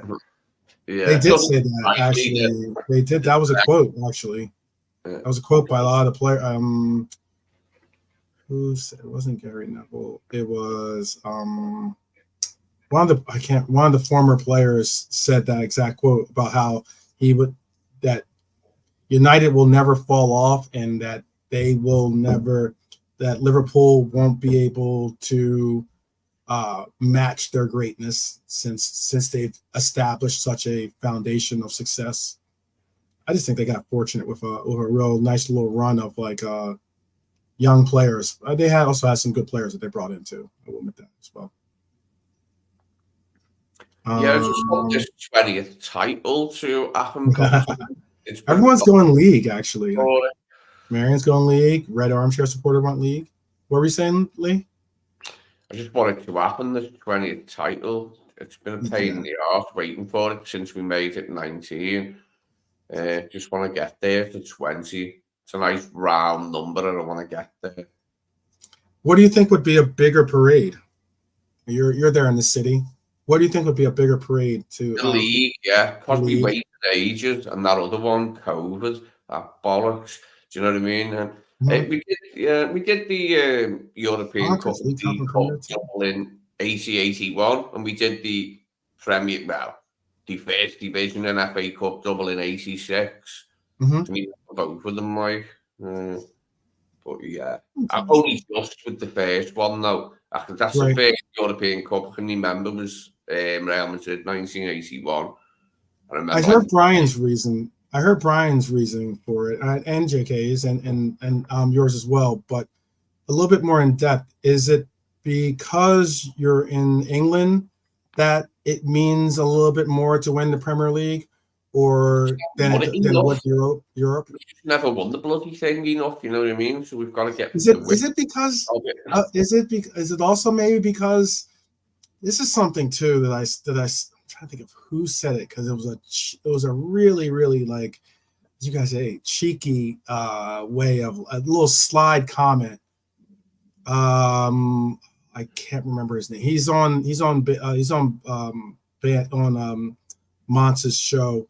He's an Arsenal supporter, and he was talking and it was interesting because they were talking about a topic where Mons was taking on one guy was a Chelsea supporter, and he was talking about ambition, the word that I do still think should be put into the into Room 101. But he was talking about ambition of Liverpool and how we have no ambition, he was saying, and the Arsenal supporter, when he referenced our title, our Prem title, he referenced it as the asterisk title. And it's one of those things where you're like, what's that meant to mean? What, we won it surreptitiously because there was a break in the season. Maybe because it was been even better without that break. The moron. That break ripped us off, like. COVID ripped us off for the parade, and it ripped us off. We would have got a better points total, defo, without that break, if we just carried on. It's sad when people say that too, because when I know you expect it from rivals. I understand that. I was gonna say you expect it from rivals, but at the same time, when he said it, I was kind of like, we pretty much had the league wrapped up by the time. Everyone knows. I think we were like one game short of like, basically sealing the league or something like that. Yeah. Wasn't it something like that? It was like close to. It was like Oh a no, game or two. Yeah. Oh, It was done. It was already won like well before that one, and everyone knew that. But well, look, Lee will remember a time when there was a 50-50 split. It's not that long ago. It's only the 80s. Mhm. When if you spoke to people in England, which is the bigger trophy to win, the FA Cup or the league, Mhm. it would be 50-50. You would have 50% of people say, oh, the FA Cup is as big as a league. You know, that's how big the FA Cup was. Mhm. Is You it know, because in you think it you play all of you're playing all of England instead Oh of no, just it's just what it it was is so now, for what it is now yeah, and the way it's perceived now, it was yeah. ridiculously big years ago. It wasn't with me, but one of the main reasons it wasn't with me is we didn't have a good history in it. So I was always a little bit Yeah. bastard. But I loved it myself and loved watching it every year, whoever was in it.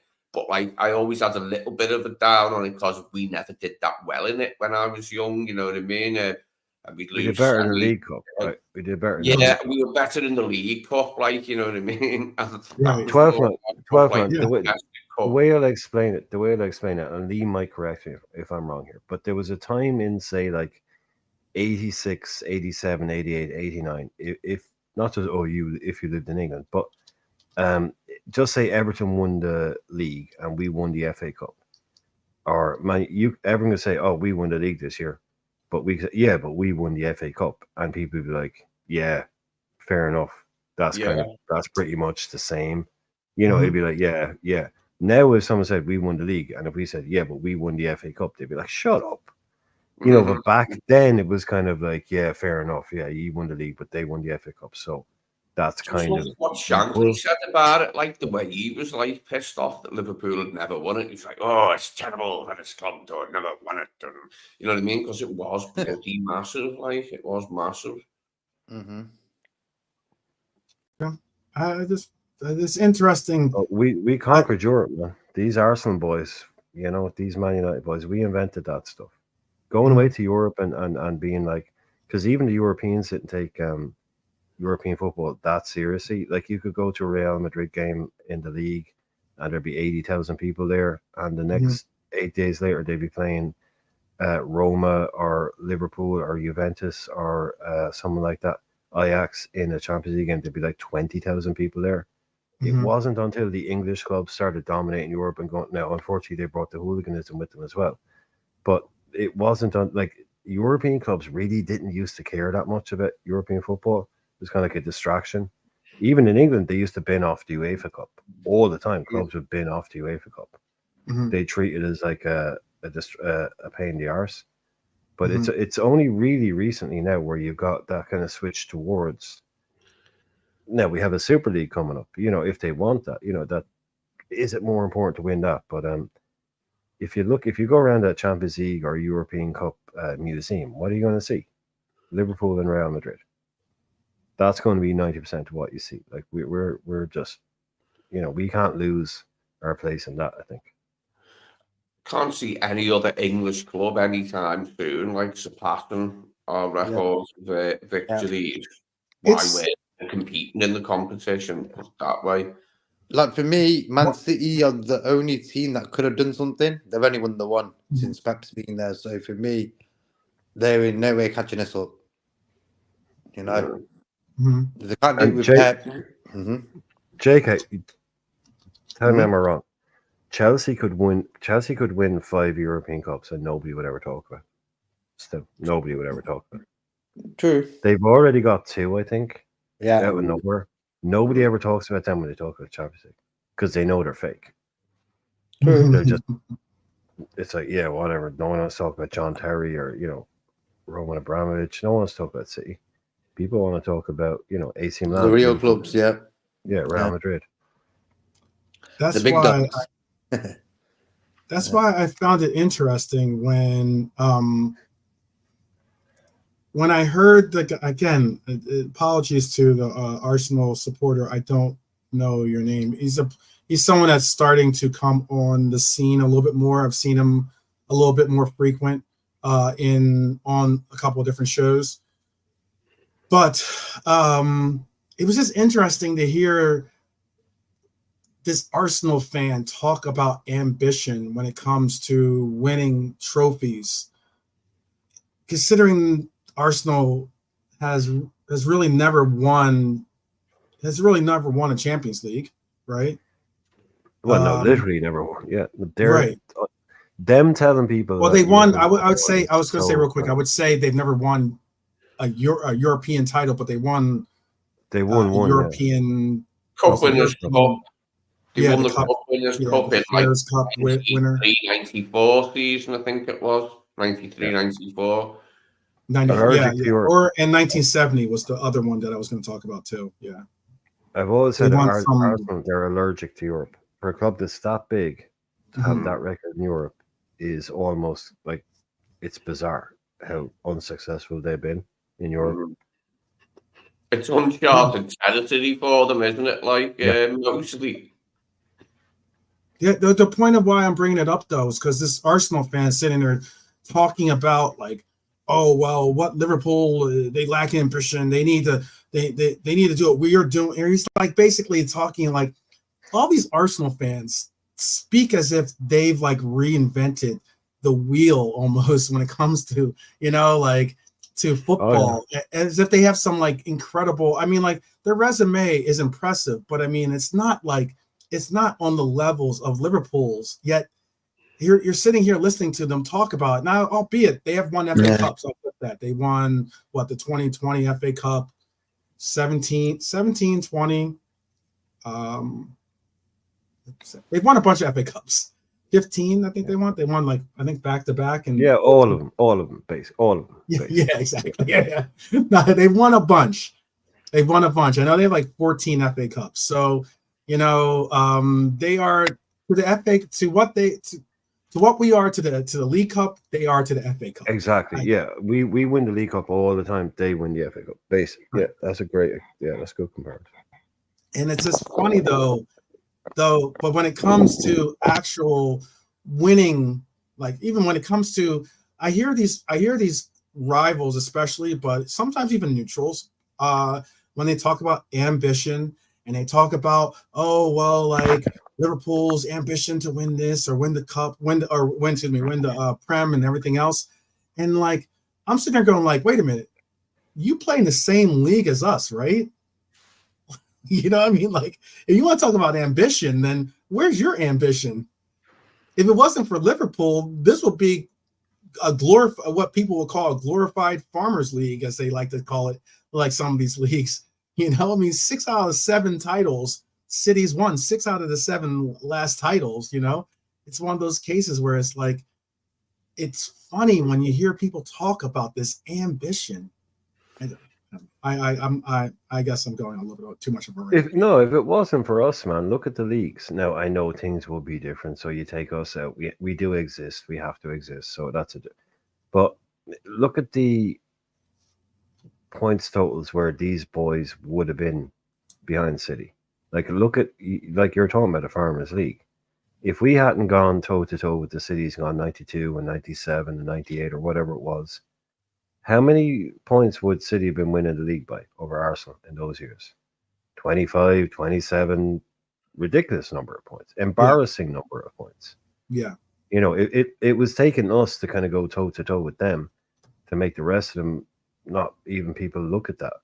But how many points were they finishing behind? Like, and I said, this is what I said from day one.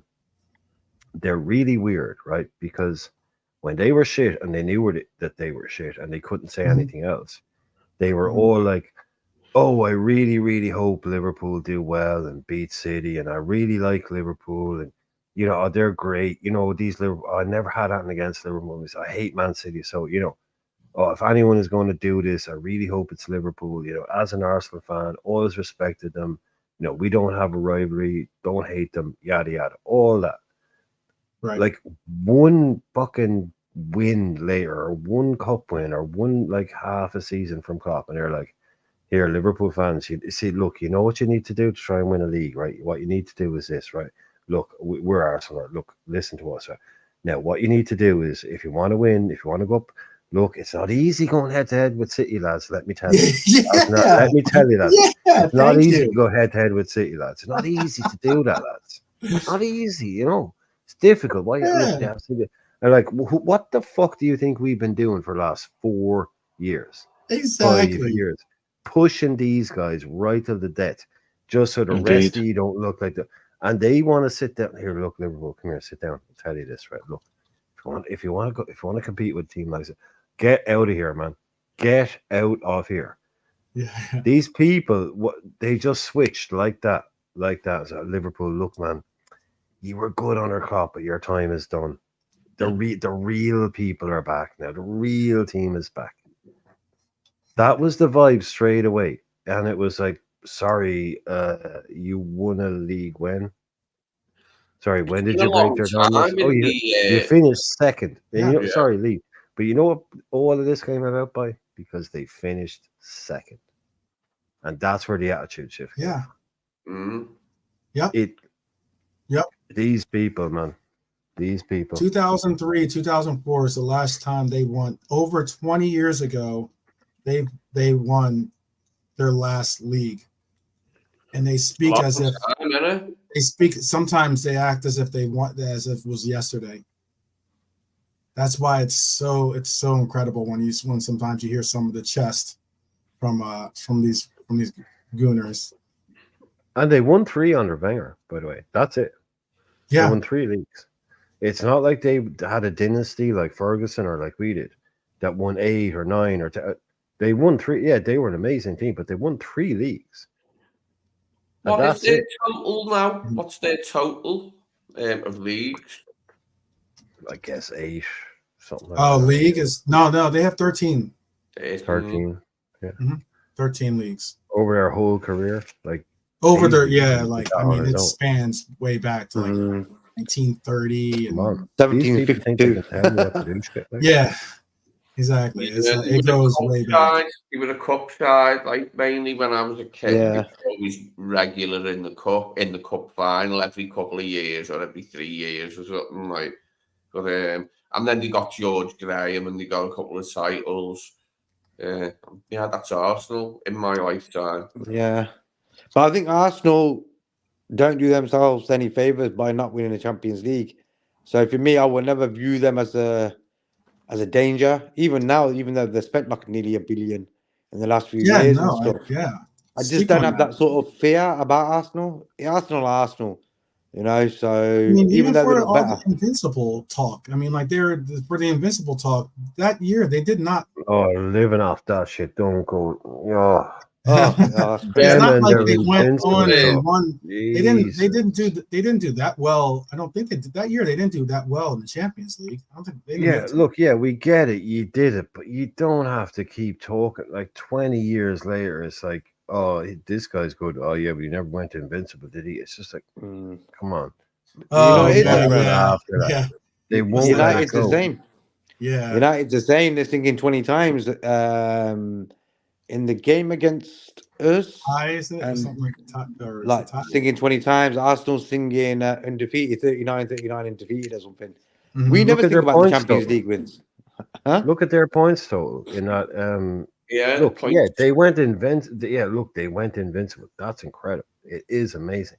But It's number not one, their point total there's isn't even about top 10, and 7. it's Yeah, not even in the there's top about 10. And that's yeah, that's there's not about even 7 including. I other mean, teams.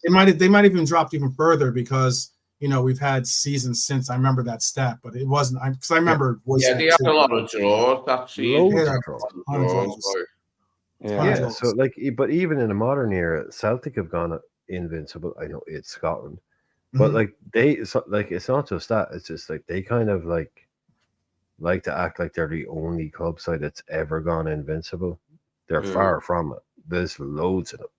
Okay, Right. only one in England.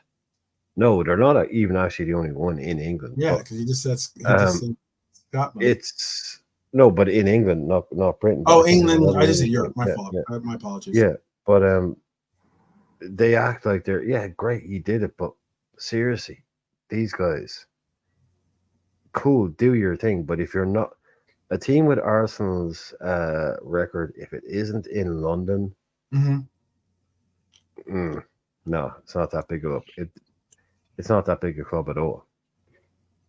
Okay. No doubt. No doubt. It's just very funny. Very funny, very funny. I'm waiting to see if Nalante is ready. Are you with us, Nalante? Yeah, I'm back. I'm back. Just listening to the old good old Arsenal, which is funny. He all be chatting about them and their invincibles and all that crap. But yeah, I mean, Well, and the funny thing is, if we'd gone invincible, I'm sure we'd be talking about it too. You know, in the oh year that yeah, we almost yeah, won. yeah. I understand. No, I hear it. I understand it. And it's great to win, but the greatest team they had in the Premiership history, they didn't win back to backs. So. I mean, but there you go, and he bottled it when it matters. I mean, I'm harsh on our team, but he bottled it when it matters in terms of the European Cup. Because I Yeah, remember that season they done Invincible. They were getting hyped up and they got knocked out by the special man. Yes, I am 3 titles for you, 2 for me. Respect. They got knocked out by him, that man. Yeah. Wow. wow. That's 8 out of 10. That was 8 out of 10. That was. Yeah. Well, I appreciate it, but I'm a special one. I think I'm special. Yeah. Yeah, Much better than my fake Mourinho doing a Russian accent earlier on. Much better than that. Yeah, right. Oh, we'll discuss that. We'll discuss offline, right? We came pretty close. Actually, Brian, you know what? They're not the only team in England to go invincible. Actually, No, there was an older one. There's one way back in the day. Yeah, 1930s. Was it Huddersfield? I was going to go Way even back. further back, actually, to like not even not even the 20th century, be the 19th No, century. I think it was that. Preston. Preston Was it North Preston? End. Yeah. Preston, yeah, that's it. Yeah. That's where the name originally was, created. So fuck Arsenal. Yeah, Preston did it first. Preston did it first. Preston North End. Yeah, Lante, we're all geared up here. We're waiting. We're Yeah. Biding the time. Oh, you got hit with this. yeah. We don't need to talk All about right. these. Okay. No problem. All right. So this is a question for everyone. So panel, I was thinking about this and I was just comparing about the 2 players. One of them's present, one of them's just gone because they're very, very good players. And to be honest, if you look at as an all-round player for both of them, you could split hairs. So for you guys, you can answer me and also in the chat, who's the better player, McAllister or Genie?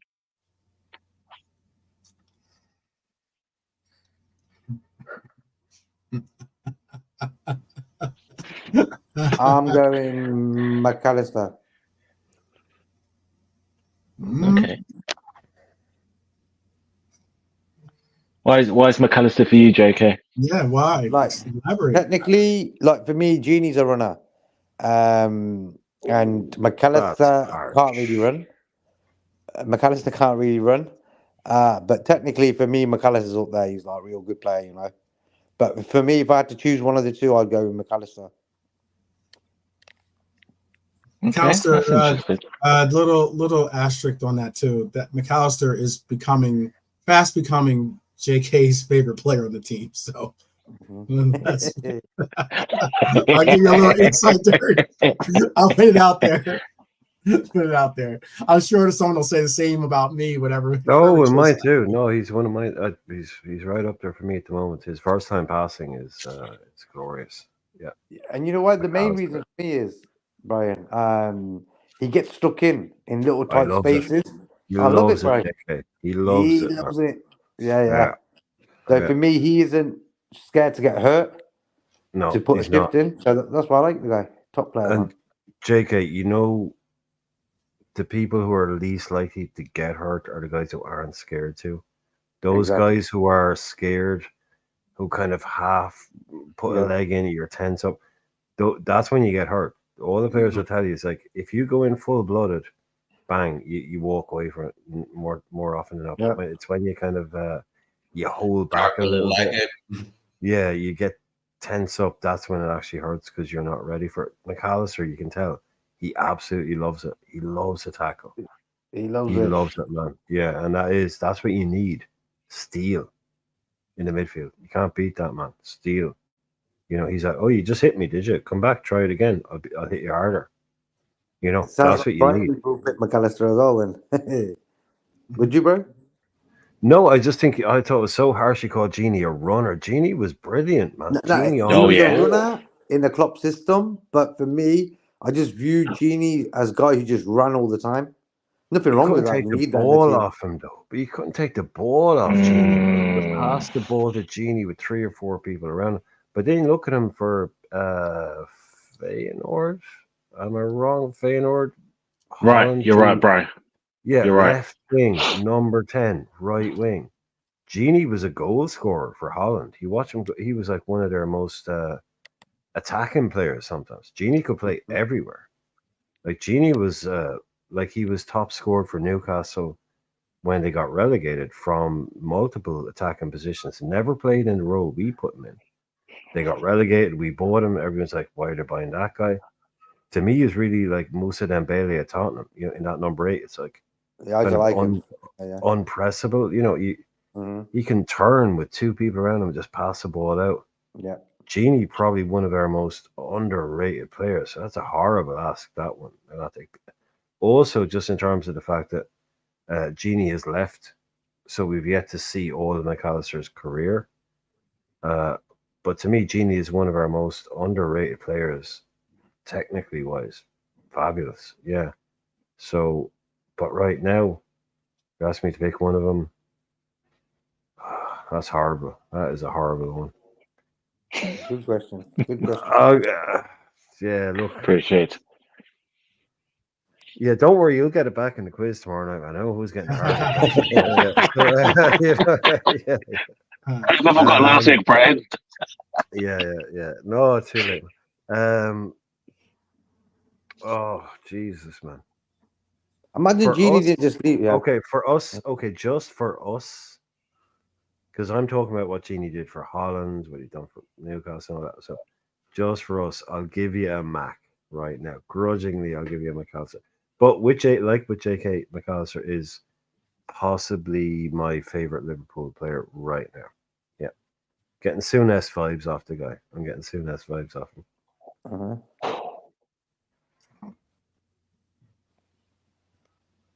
Lee, what do you reckon?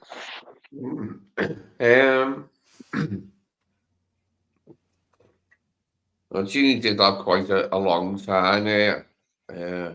We haven't had that long with McAllister so far. It is a tough one. Maybe I pick McAllister for what he could do in the future, what he could do in the next few seasons. If we buy the right players to add to the squad, when the time comes, yeah, he could be really good for us. On the slot. The absolute blasphemy that is being. No, just joking. Just joking.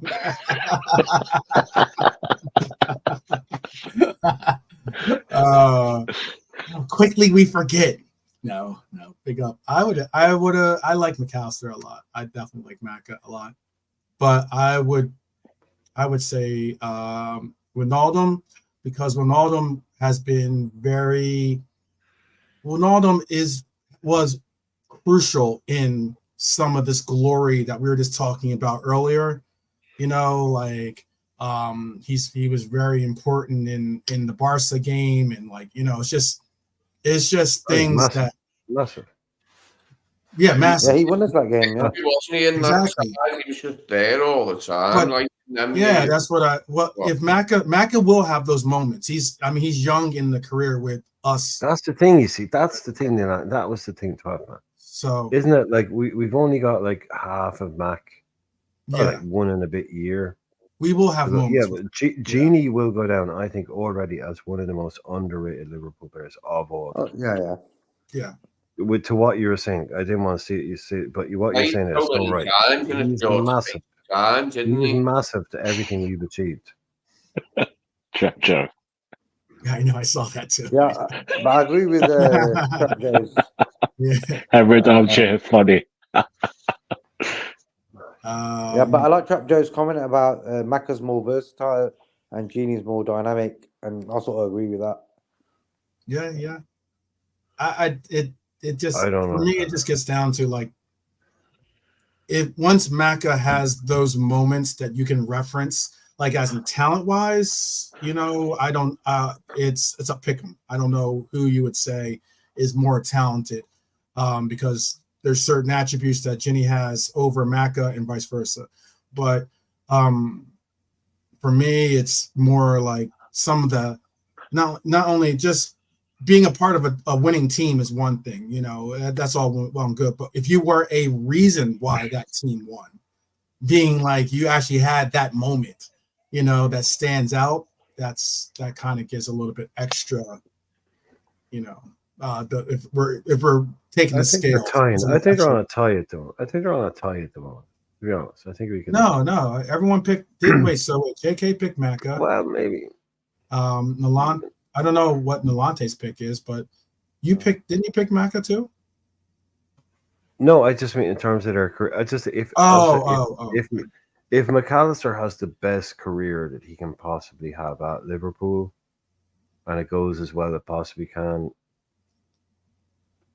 it'll still be close because, Genie has, like I said, he'll go down as probably one of our most kind of underrated, not talked about players when he's probably pivotal to. And he was an Iron Man too, by the way. He was an Iron Man when it came to staying fit. Like he was one of the players that you could always count on to be fit and available. Yep, him and Solomon. That's what you need. That's what you need. That was immense. Those kind of qualities are immense. I'm hoping he even played center half. Do you remember the time he even played center half for us? Do you remember that one game he played in a back three? Yeah, Brighton, we won 5-1. We were devastated that day. That 5-1 game. Yeah, we were devastated. I remember that. Guy could play anywhere. You can put him left. You could definitely put him at left back, and he'd done a job for you. Mm-hmm. He's just one of the other than probably number 9. Pure Dutch player. Absolute Dutch player. You can put him anywhere. I'd say. Yeah, definitely definition. That was a good question. That was a very good question. Very good question. Now, who's Nilante going for? Yeah, who'd you go for, Nilante? It's hard. You know what? I'll say Genie. I'll say Genie, and only for the fact again with Trap Joe and armchair, you make me laugh with your comments. But very funny.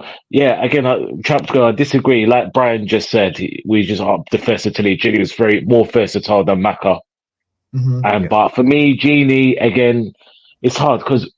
Okay, by the end of Macca's career, I think, can we all say we're all in agreement that Macca will be classified, well, some of you think he's world-class, but he will be world-class in the world-class bracket. Mm-hmm. Hopefully. We can all, I think I agree with that, and if he is, but you see with Genie, he's just intelligence is just unbelievable. Like Brian just said, off the wing, and then he became to a midfielder, action-packed, and then became more controlled. He was more laid back, controlled with it, and he was just, and goals. Yeah, for me, Genie, but it's if you split in hairs, but yeah, Genie for now, Genie for me, man. Yeah, I'll agree with 12. Okay, I can counter you with you said bro, Genie. I was gonna ask like, how about Fabinho versus Mascherano? Who would you say in that argument? God, I love both of them. Oh my God. Oh God. Brian, can you get the drinks ready, please? Yeah. Make my remember a stiff one. A stiff Bailey's with some ice in it, please. I have a feeling Bailey's. I can guess Brian's choice because I know Brian. I'm guess. This is my. I can guess who I think Brian. I'll put in the Brian. I hope you can because I don't know yet. Oh, you don't know yet? Oh, okay. Yeah, JK, what you having? Spicy tea. Someone else can go first on that one. Yeah. Yeah. Lee, Fabinho or Mascherano? Fabinho or Mascherano? Mm. That's a hell of a choice, isn't it?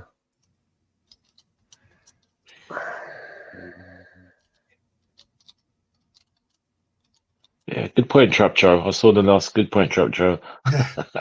Lee's in heavy thought. He's like racking back all the memories for both players. Yeah. I think weighing them, putting them. Let's go back, Lee. Individual Let's scales. go back to Shankly days. Yeah. Different styles of play, like between the Klopp team that Genie and Fabinho were in, and even like now, like what we're talking now is stuff. So that was hard, that one.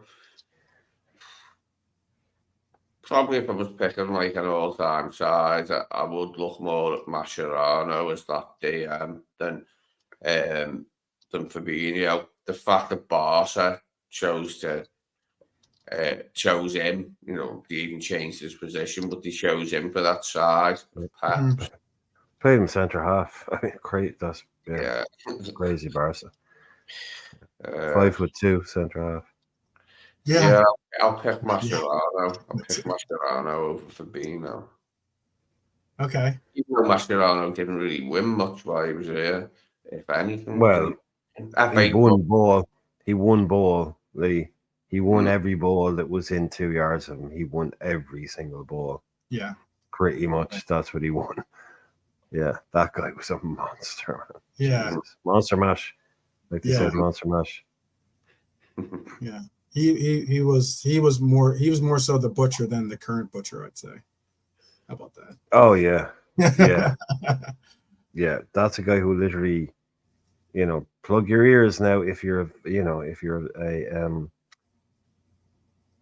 what's the word? Delicate makeup, but he literally tore his own backside apart. Stretching for a tackle. So we all know about that. That's a guy who literally gave everything on the pitch constantly. So yeah, for me it would have to be him, but only because it's the Alonso Mascherano Gerrard thing as well. But yeah, if I'm gonna pick a DM, yeah, Fabinho is coming like a nose hair behind. A nose hair behind. But yeah, Mascherano is probably one of the finest exponents that we've seen. And like Lee said, he went to Barca team that basically won everything there is to win and played centre half. Yeah, he was important. He's a proper player. Yeah, he was a serious footballer. One of the great signings that yeah, but as good as Fabinho was, and he is in our Premier League era, in that he's up there absolutely. But yeah, for me, in that incredibly tight race, I'm giving it to Mascherano. Okay, two Mascheranos. Okay,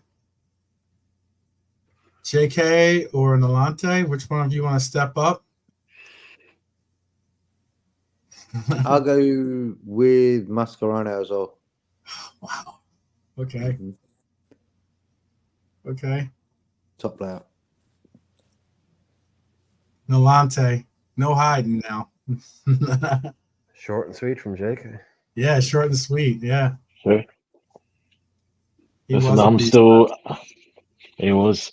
Well, listen, you go give me credit because at the end of the day, Jake, I'm still drinking the whiskey, the Baileys that Brian done for me. So got bear with me. Got bear with me. There you go. Yeah. Oh God. It's a tough question. I know.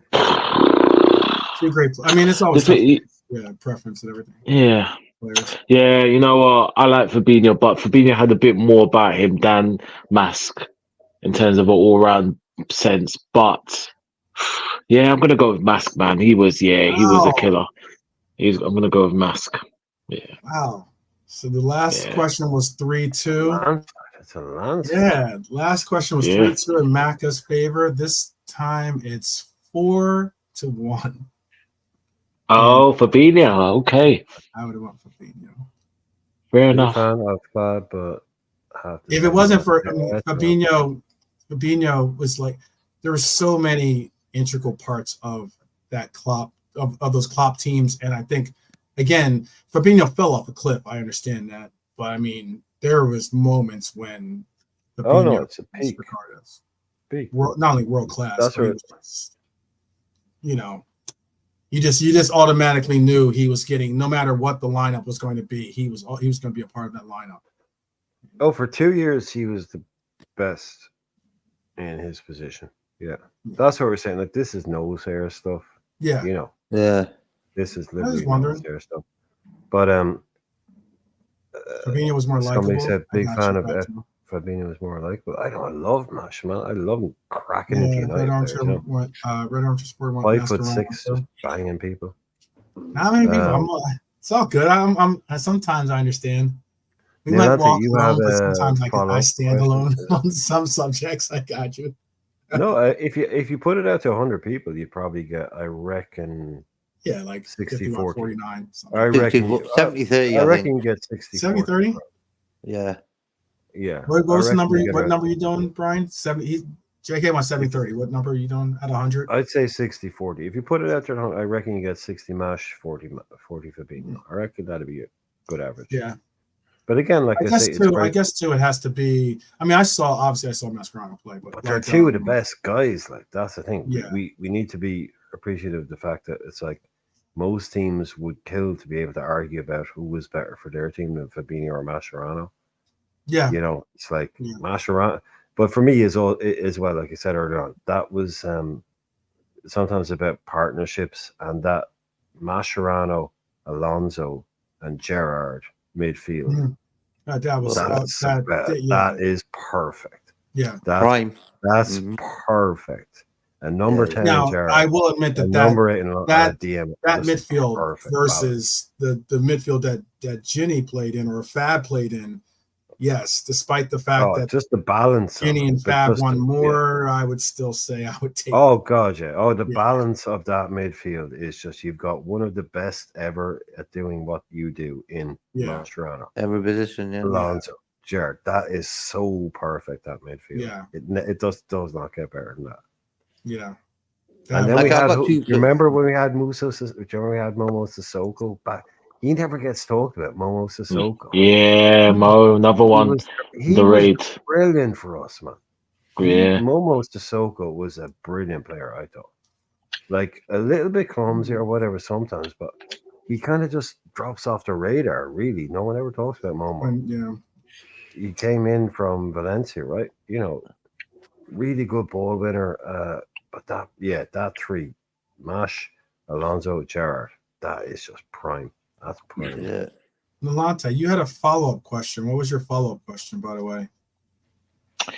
Yeah, just another thing. I think Lee and JK, you missed this one. I was speaking to 12 and Brian about this, remember, and this is again for you for the chat as well. So pretty interesting one. So what would you have?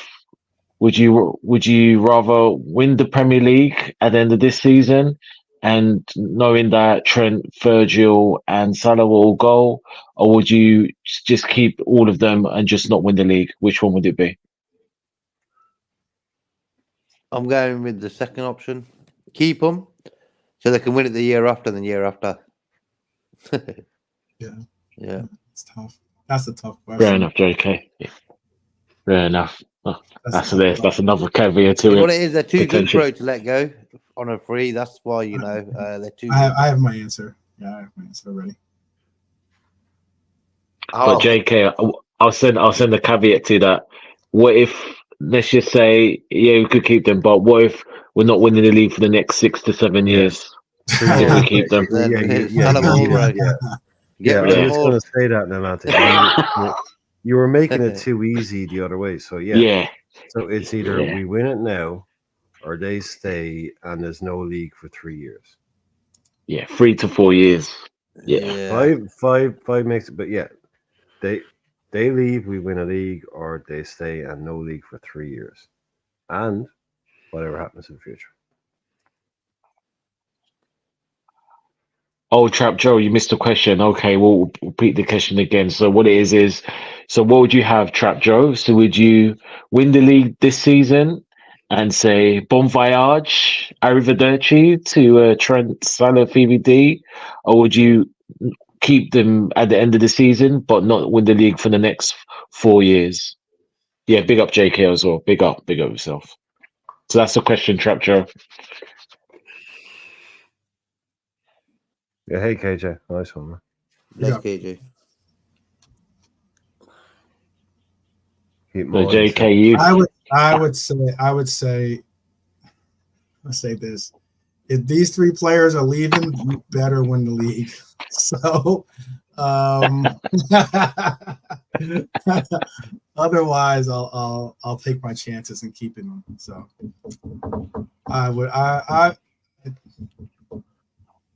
I think I would.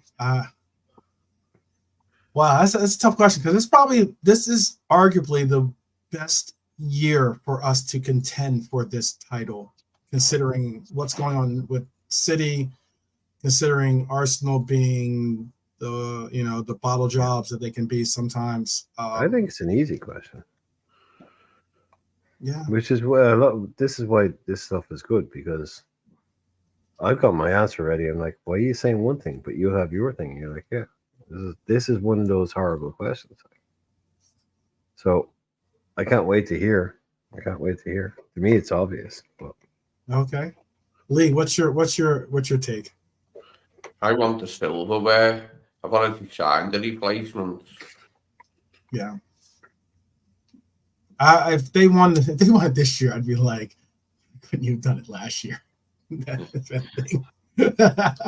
Why couldn't you give our coach give a coach the proper bon voyage? But Man City. yeah, I know. I could see a new beginning with our all three players with the That's the spirit, Lee. trophy. That's the spirit. So silverware, JK, you want with silverware too, right? No, you want No, you I want won't keep them. You want keeping them. Yeah. Brian, what's your call? No, take the league. Take it, because to my mind, what you're talking about is a player who I'm convinced is leaving in Mo Salah. And even if he isn't, he's not the future, he's the past. Current.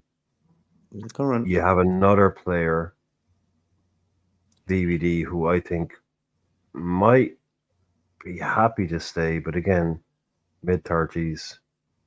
He's part of what's been happening, but it's not planning for the future. It's not something you need to keep to carry on the legacy. It's part of the previous era. It's not the next era.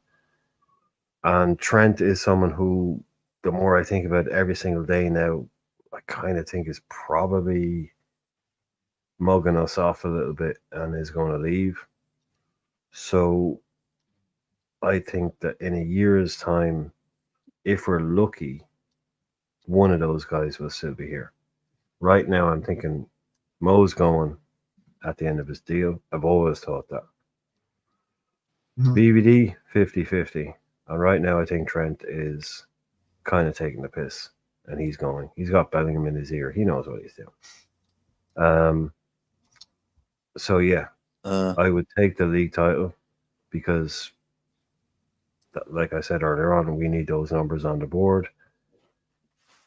And even if we did not do that, I think at best, Trent is the only guy who's still going to be here at the end of next season. So you got two guys in their 30s, Mo and VVD. That's not how you build a club. Plan on guys in their 30s. So, yeah, I'm taking the league title all day. And like the more I think about it, like I've been saying with someone last night, they were saying, oh, 3 are gone. I think 2 are gone. The only one I see staying is VVD. I genuinely am at the point now where I think Trent is leaving. I think he's made that point. He is leaving. Shall see. Yeah. We shall see. Yeah. So you can write, you can mark it down as my point where I said it tonight, where I think actually, I don't think he's going to sign a new contract. Yeah. Look, it's a difficult. Happy to be wrong. It's Again, a difficult happy to tango look. when it comes No, to these kinds no. of. Again, by the way, loving. I want to be proved wrong. By the way, I want to be proved wrong about that. But that's what I'm just saying right now. That's Okay. what I think we are. Yeah, I'm just Obviously, saying. I want to try to state, but I think Yeah, right now, yeah. You're I not would not advocating. put. You're not some of those out there No, if you advocating. said put 50 We quid don't need on these him players, or staying, oh, no, this, no, no, he's trash, or no. If you ask me to put Salah's 50 over quid of the my own money hill, on him and staying, I'm not doing it. yeah, I know Yeah. you're not saying that at Yeah. all. No, You're no. not But saying if you that at actually all. ask me to put my own money on him staying, I'm like, no chance. No Yeah. way I'm doing that. Until I hear a quote or a statement, there's like no chance. Okay. So I'm taking that league title. Title given. If I could do it, I would make it happen. Trust me on that one. Get them while they're going. Get them while they're Get 'em going. while Get them they're while they're hot. Do you guys have anything else you guys want to talk about, or otherwise we're gonna give up a little preview for tomorrow's show as well. We're coming up on the 3-hour mark here, so. Okay, I got a quick question quickly. Before Jurgen Klopp came to us, if you had the choice between him and Pep Guardiola to take over Brenda, who would you have gone for? That's a good question, I reckon. Say that again. Like if Klopp when we and got Pep were at the same, if Klopp and Pep were two options, they were the two candidates to come in the door. Who would you take, basically?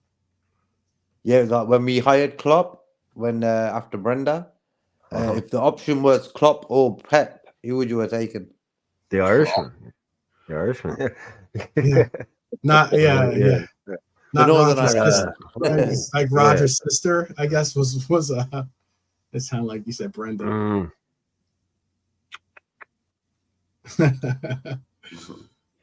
Because the other name at the time it was Ancelotti, wasn't it? Everyone was saying it was Ancelotti or Klopp. And I was like, Ancelotti is a guarantee. That's a really good question. I'm still taking Klopp, by the way. Klopp always fitted. Yeah, yeah. Out the door. I know people always make a big thing about the whole Klopp wants to build relationships and da da da da da. Well, he's built one with me, and he's certainly that relationship is something that I find very, very fulfilling, and also something that is foundational in my trust and belief in the club. That at least that we're back and we're going in the right direction and those kinds of things. And I'm sure Pep could have reestablished that himself as well, but there was a connection that a lot of us, I think, had with Klopp because of his own personality. Pep seems like an amazing coach and someone that could bring titles, but like Klopp, it's like the Lewandowski thing. Like Lewandowski's had both of them as coaches, right?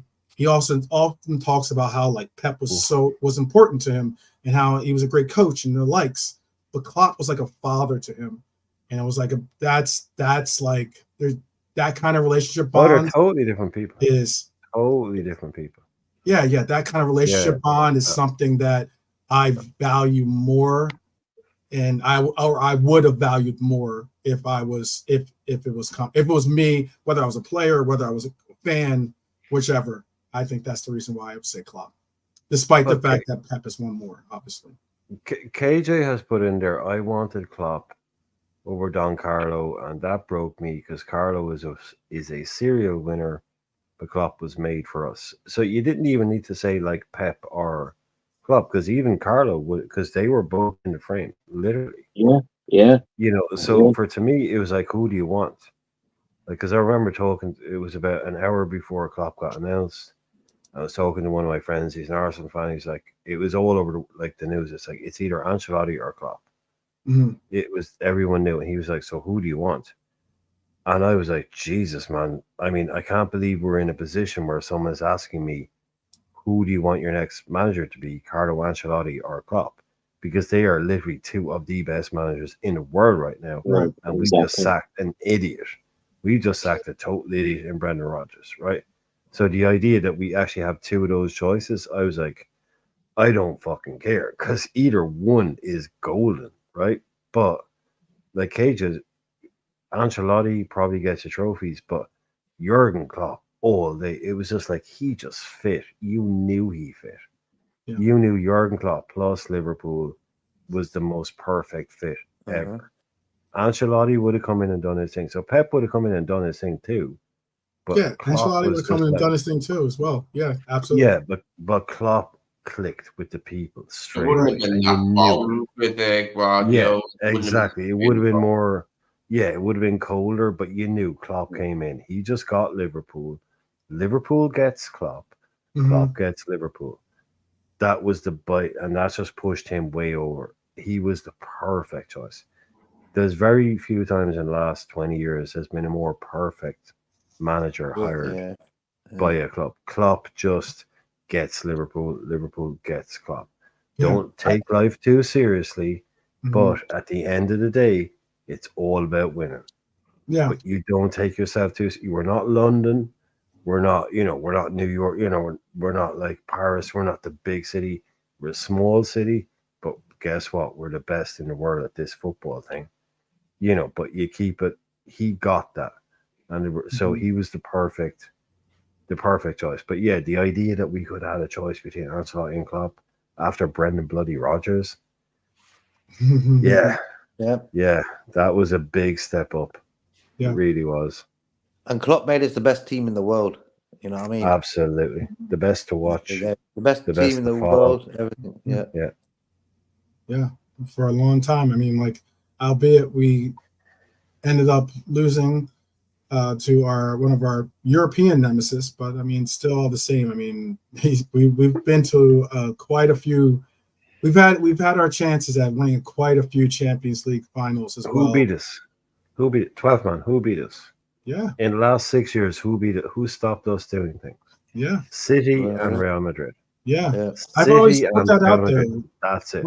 That's why that ambition thing is so stupid and so tired, and it shows the mental midgetry that you must have to think that way, because realistically, the only two teams that have really thwarted us from silverware has primarily been Real Madrid, who's noted as being possibly the champions of Europe, and as of late, Manchester City, who obviously, I mean, they're winning winning leagues. Yeah, they just finally won their Champions League, and for the longest time, that was something that we could have at least have held over them.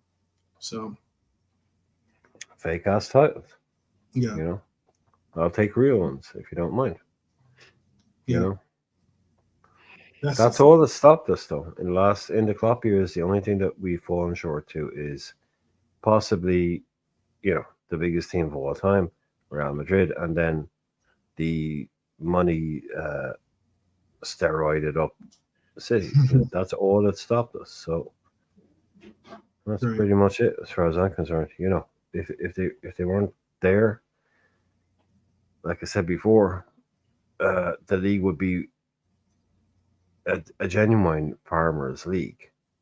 It would have been, yeah. It would have been. They'd have 9 titles or 8 titles or whatever it is. I don't care. Yeah. They probably, they would have had they would have what 8 or 9 titles in a row or something like that. And then by Haaland set themselves up for a while more, But we were there. Nobody wants to talk about the fact that, Man United just completely imploded. Arsenal were in the wilderness. Chelsea were doing weird things. Everybody who hated Man City didn't ever want to give any credit to the fact that we were the one team in England that actually kept them honest to their work, or made them, sweat. Yeah. It's a big thing, though, but most people don't want to know. They just don't look at it as being the case.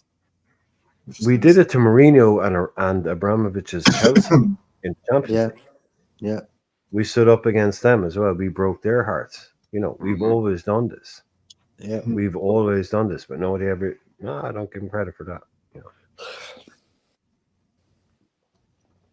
Yep. 5, 6, 7. Yeah, they would have had 7 in a row. I just wanted to make sure. And it was a bunch. They would have had 7 in a row. So they won, because I remember I did say it earlier. I said they've won 6 out of the last 7 up in Manchester City. And then you have a Chelsea. Obviously, that's when Chelsea and Leicester, and then Chelsea before that. But that's something. That's something to say. So, or whatever it is, for it's worth. Anyways, we do have a quiz, so maybe you might want to take some notes. Maybe some of those answers are on the quiz tomorrow. I'm not certain, but we do have a cracking quiz tomorrow. So be sure to join us tomorrow for it. It should be a good one because we have the participants that are going to be playing here. Lee, JK, and Alante will be going into the arena, the gladiator arena, to try to lift the title of mastermind. I think that's what you would reference it as, right? That's the mastermind of the. Hopefully. Yeah, no, the boys are ready. JK and Nalante played as a team last week. This week they're going to be playing against each other, Right. Right. So they're going to play as individuals, and Lee is going to be playing on his own. You will be emceeing, as it were, taking care of the chat and all Take that. care of chat, and I will be answering. scores. I'll be asking the questions and all that. Yeah. So back to the old format. We had fun last week. I actually looked at that. This is number 4. We have done a few of these now at this stage. Yeah. So I think whoever wins this one will at least be number 2 or 3. Yeah, I can look back and see who won the previous ones, but yeah. I'm looking forward to it. I know the I'm guys looking are very nervous. forward to it. Definitely looking forward to it. It should be a fun one to take. I've made it easier. Because people were complaining about how it's taking so long, but I haven't made it easier. I've just injected some more. It was always just me asking questions, so I put some picture rounds. There'll be some picture. Okay, that should be good. I was just about that. Yeah. So there'll be some picture rounds as well, just to make it a bit quicker as well, and a bit more interesting. So I've tried to change it a bit. So eventually we got to get like KJ or Norm or those guys to get involved in it too. Like we'd love to get the chat involved in the chat into a quiz here or there. And but if tomorrow, I guess tomorrow if we see you, it will be definitely our honor to have you ride in the Liverbird with us and enjoy the mastermind quiz that the Irishman has prepared for us tomorrow.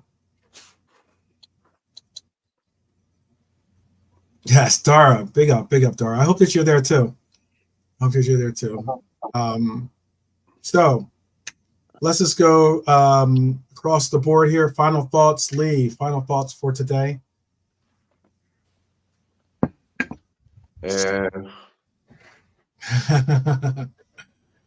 bring back Southgate. Yeah. Can't think of anything else. And Don't worry, we'll see you tomorrow, man. Okay. Cool. I'm trying to think some other Dutch players really quick. Andy van der Meijden. Name 3 Dutch wingers who played on Merseyside. Yeah, he was at Everton, wasn't he, Van der Meijden? Yeah, Kromkamp is a right back. See what I mean? KJ, real quick. KJ. Kromkamp is a right back. No winger. It's not a winger. Yeah. Zenden. Yeah. We got them all done. No, there's one other one.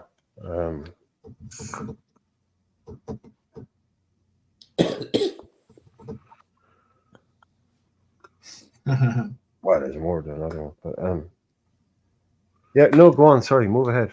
Move ahead. Yes, yes. JK, Yeah, how you're not about your final sneaking thought? in a crumb camp. You're not sneaking in a crumb camp, KJ. Come on. Gakpo, of course. I knew. I see. I always forget about the recent people. Gakpo. Well, yeah. Gakpo. Then you can just go Gravenberg too. Then I guess. But didn't he already say not including? No, Oh, he said wingers. not including. Wingers. He said He said wingers. just Oh, not. already Winger. done it a long time. Yeah, he's finished. Yeah, he already No, answered he it. said winger. Brian Leclerc. Oh, Yeah. No, he wingers, said wingers. wingers. Gotcha. Wingers. Andy van der Meyde was the one. Nobody else Yeah. said other than me. Yeah. Mhm. Actually, Gravenberg did play wing for us. He played right wing. No, you can't count him as a winger. No, It's- you're not. No. No. He No, played no. right wing in a game, people. Andy, He but did. He yeah. did. Yes, No. there's a difference between being a winger and staying out on the right for 40. Bedouin, it's like Dara. It's like the people in it's like the tribe in it. Bedouin Zenden. That's who did it. It's a cool name though. Zenden. Zenden is a really cool name. Mm. Not such a good player though. A bit overhyped. A lot of Yeah, he he always went looked back, was busy. he? Yeah, that kind of. His name was better than him. Yeah, Yeah. running around and shouting and looking busy. It never really impressed me that much, you know. Mm. He was all right though. Yeah. Yeah. He did a job, didn't he? Yeah, of course. Yeah. Yeah, Red Arm. It was just to see if anyone would get Andy van der Meyde. Andy van der Meyde was the first name out of my mouth. Yeah. Come on, man. Come on. Where do you think you are? Where do you think you are? All right, JK, did you have final thought for today? Yeah, I just want to say nice one for the chat. Everyone, like, we got a little five-a-side football team here at the slot. And look forward to the quiz tomorrow, bro. Okay. Irishman? I thought I did a bit earlier on. Oh, okay. But thanks, Final thought? no, Final thanks thought everybody is for the being thought in. earlier. I got you. No, just thanks as usual. Thanks to everybody for being in because it's picked up a lot. I was a bit worried earlier on. I thought maybe there was something happening. It was really, really quiet, but loads of people have come in later on, so it's good to see. I was getting a bit anxiety-ish or whatever the word is, but yeah, there must have been a game on or something. Yeah. You can't all have been watching Ireland, right? Was there like dancing on ice final was on or something? I was like, what's happening here? But yeah, see you all tomorrow. Yeah, come in for the quiz. Yes, I hope they all do. Press the like as well for the as well. Lee, did you want to say a final thought? Do you have a final No, thought just yet? thanks to everyone for taking part, and we'll see you tomorrow. I'm gonna go Vikings, Dara. And Malate. Vikings or Chiefs. Yes. I was just about to say Jerry, but go ahead. Mr. Springer. Malate, what is your final thought? Thanks, Phil. Well, ladies and gentlemen, we bid you adieu on a nice Sunday evening. The 5-star team is back. Me, JK, 12, Brian and Lee. As you reminisce this Sunday with questions and memories filled for tomorrow evening's questions. Liverpool past, Liverpool present, Mascherino Fabinho, Genie Mac. As the mind boggles to what we can dream in May. Dream, believe, you never walk alone. And on that note, ladies and gentlemen, as Van Dijk and Salah smartly have got themselves back over to AXA to rest up for the Chelsea game. Well done, boys. That was clever tactical praise there. I like that. Well done, Salah and Van Dijk. And as I say at the end of every day, be thankful, be grateful, stay safe. Take care of one another. Au revoir. Arrivederci. Good night, all. God bless. There you go. And people, with that, we will see you tomorrow. definitely panel hangout backstage, and we will see you guys tomorrow. Looking forward to it, because as always, up the Reds, people, up the Reds. Take Go care Smith. and enjoy the Go rest Smith. of your evening. All right, take care, guys. Bye.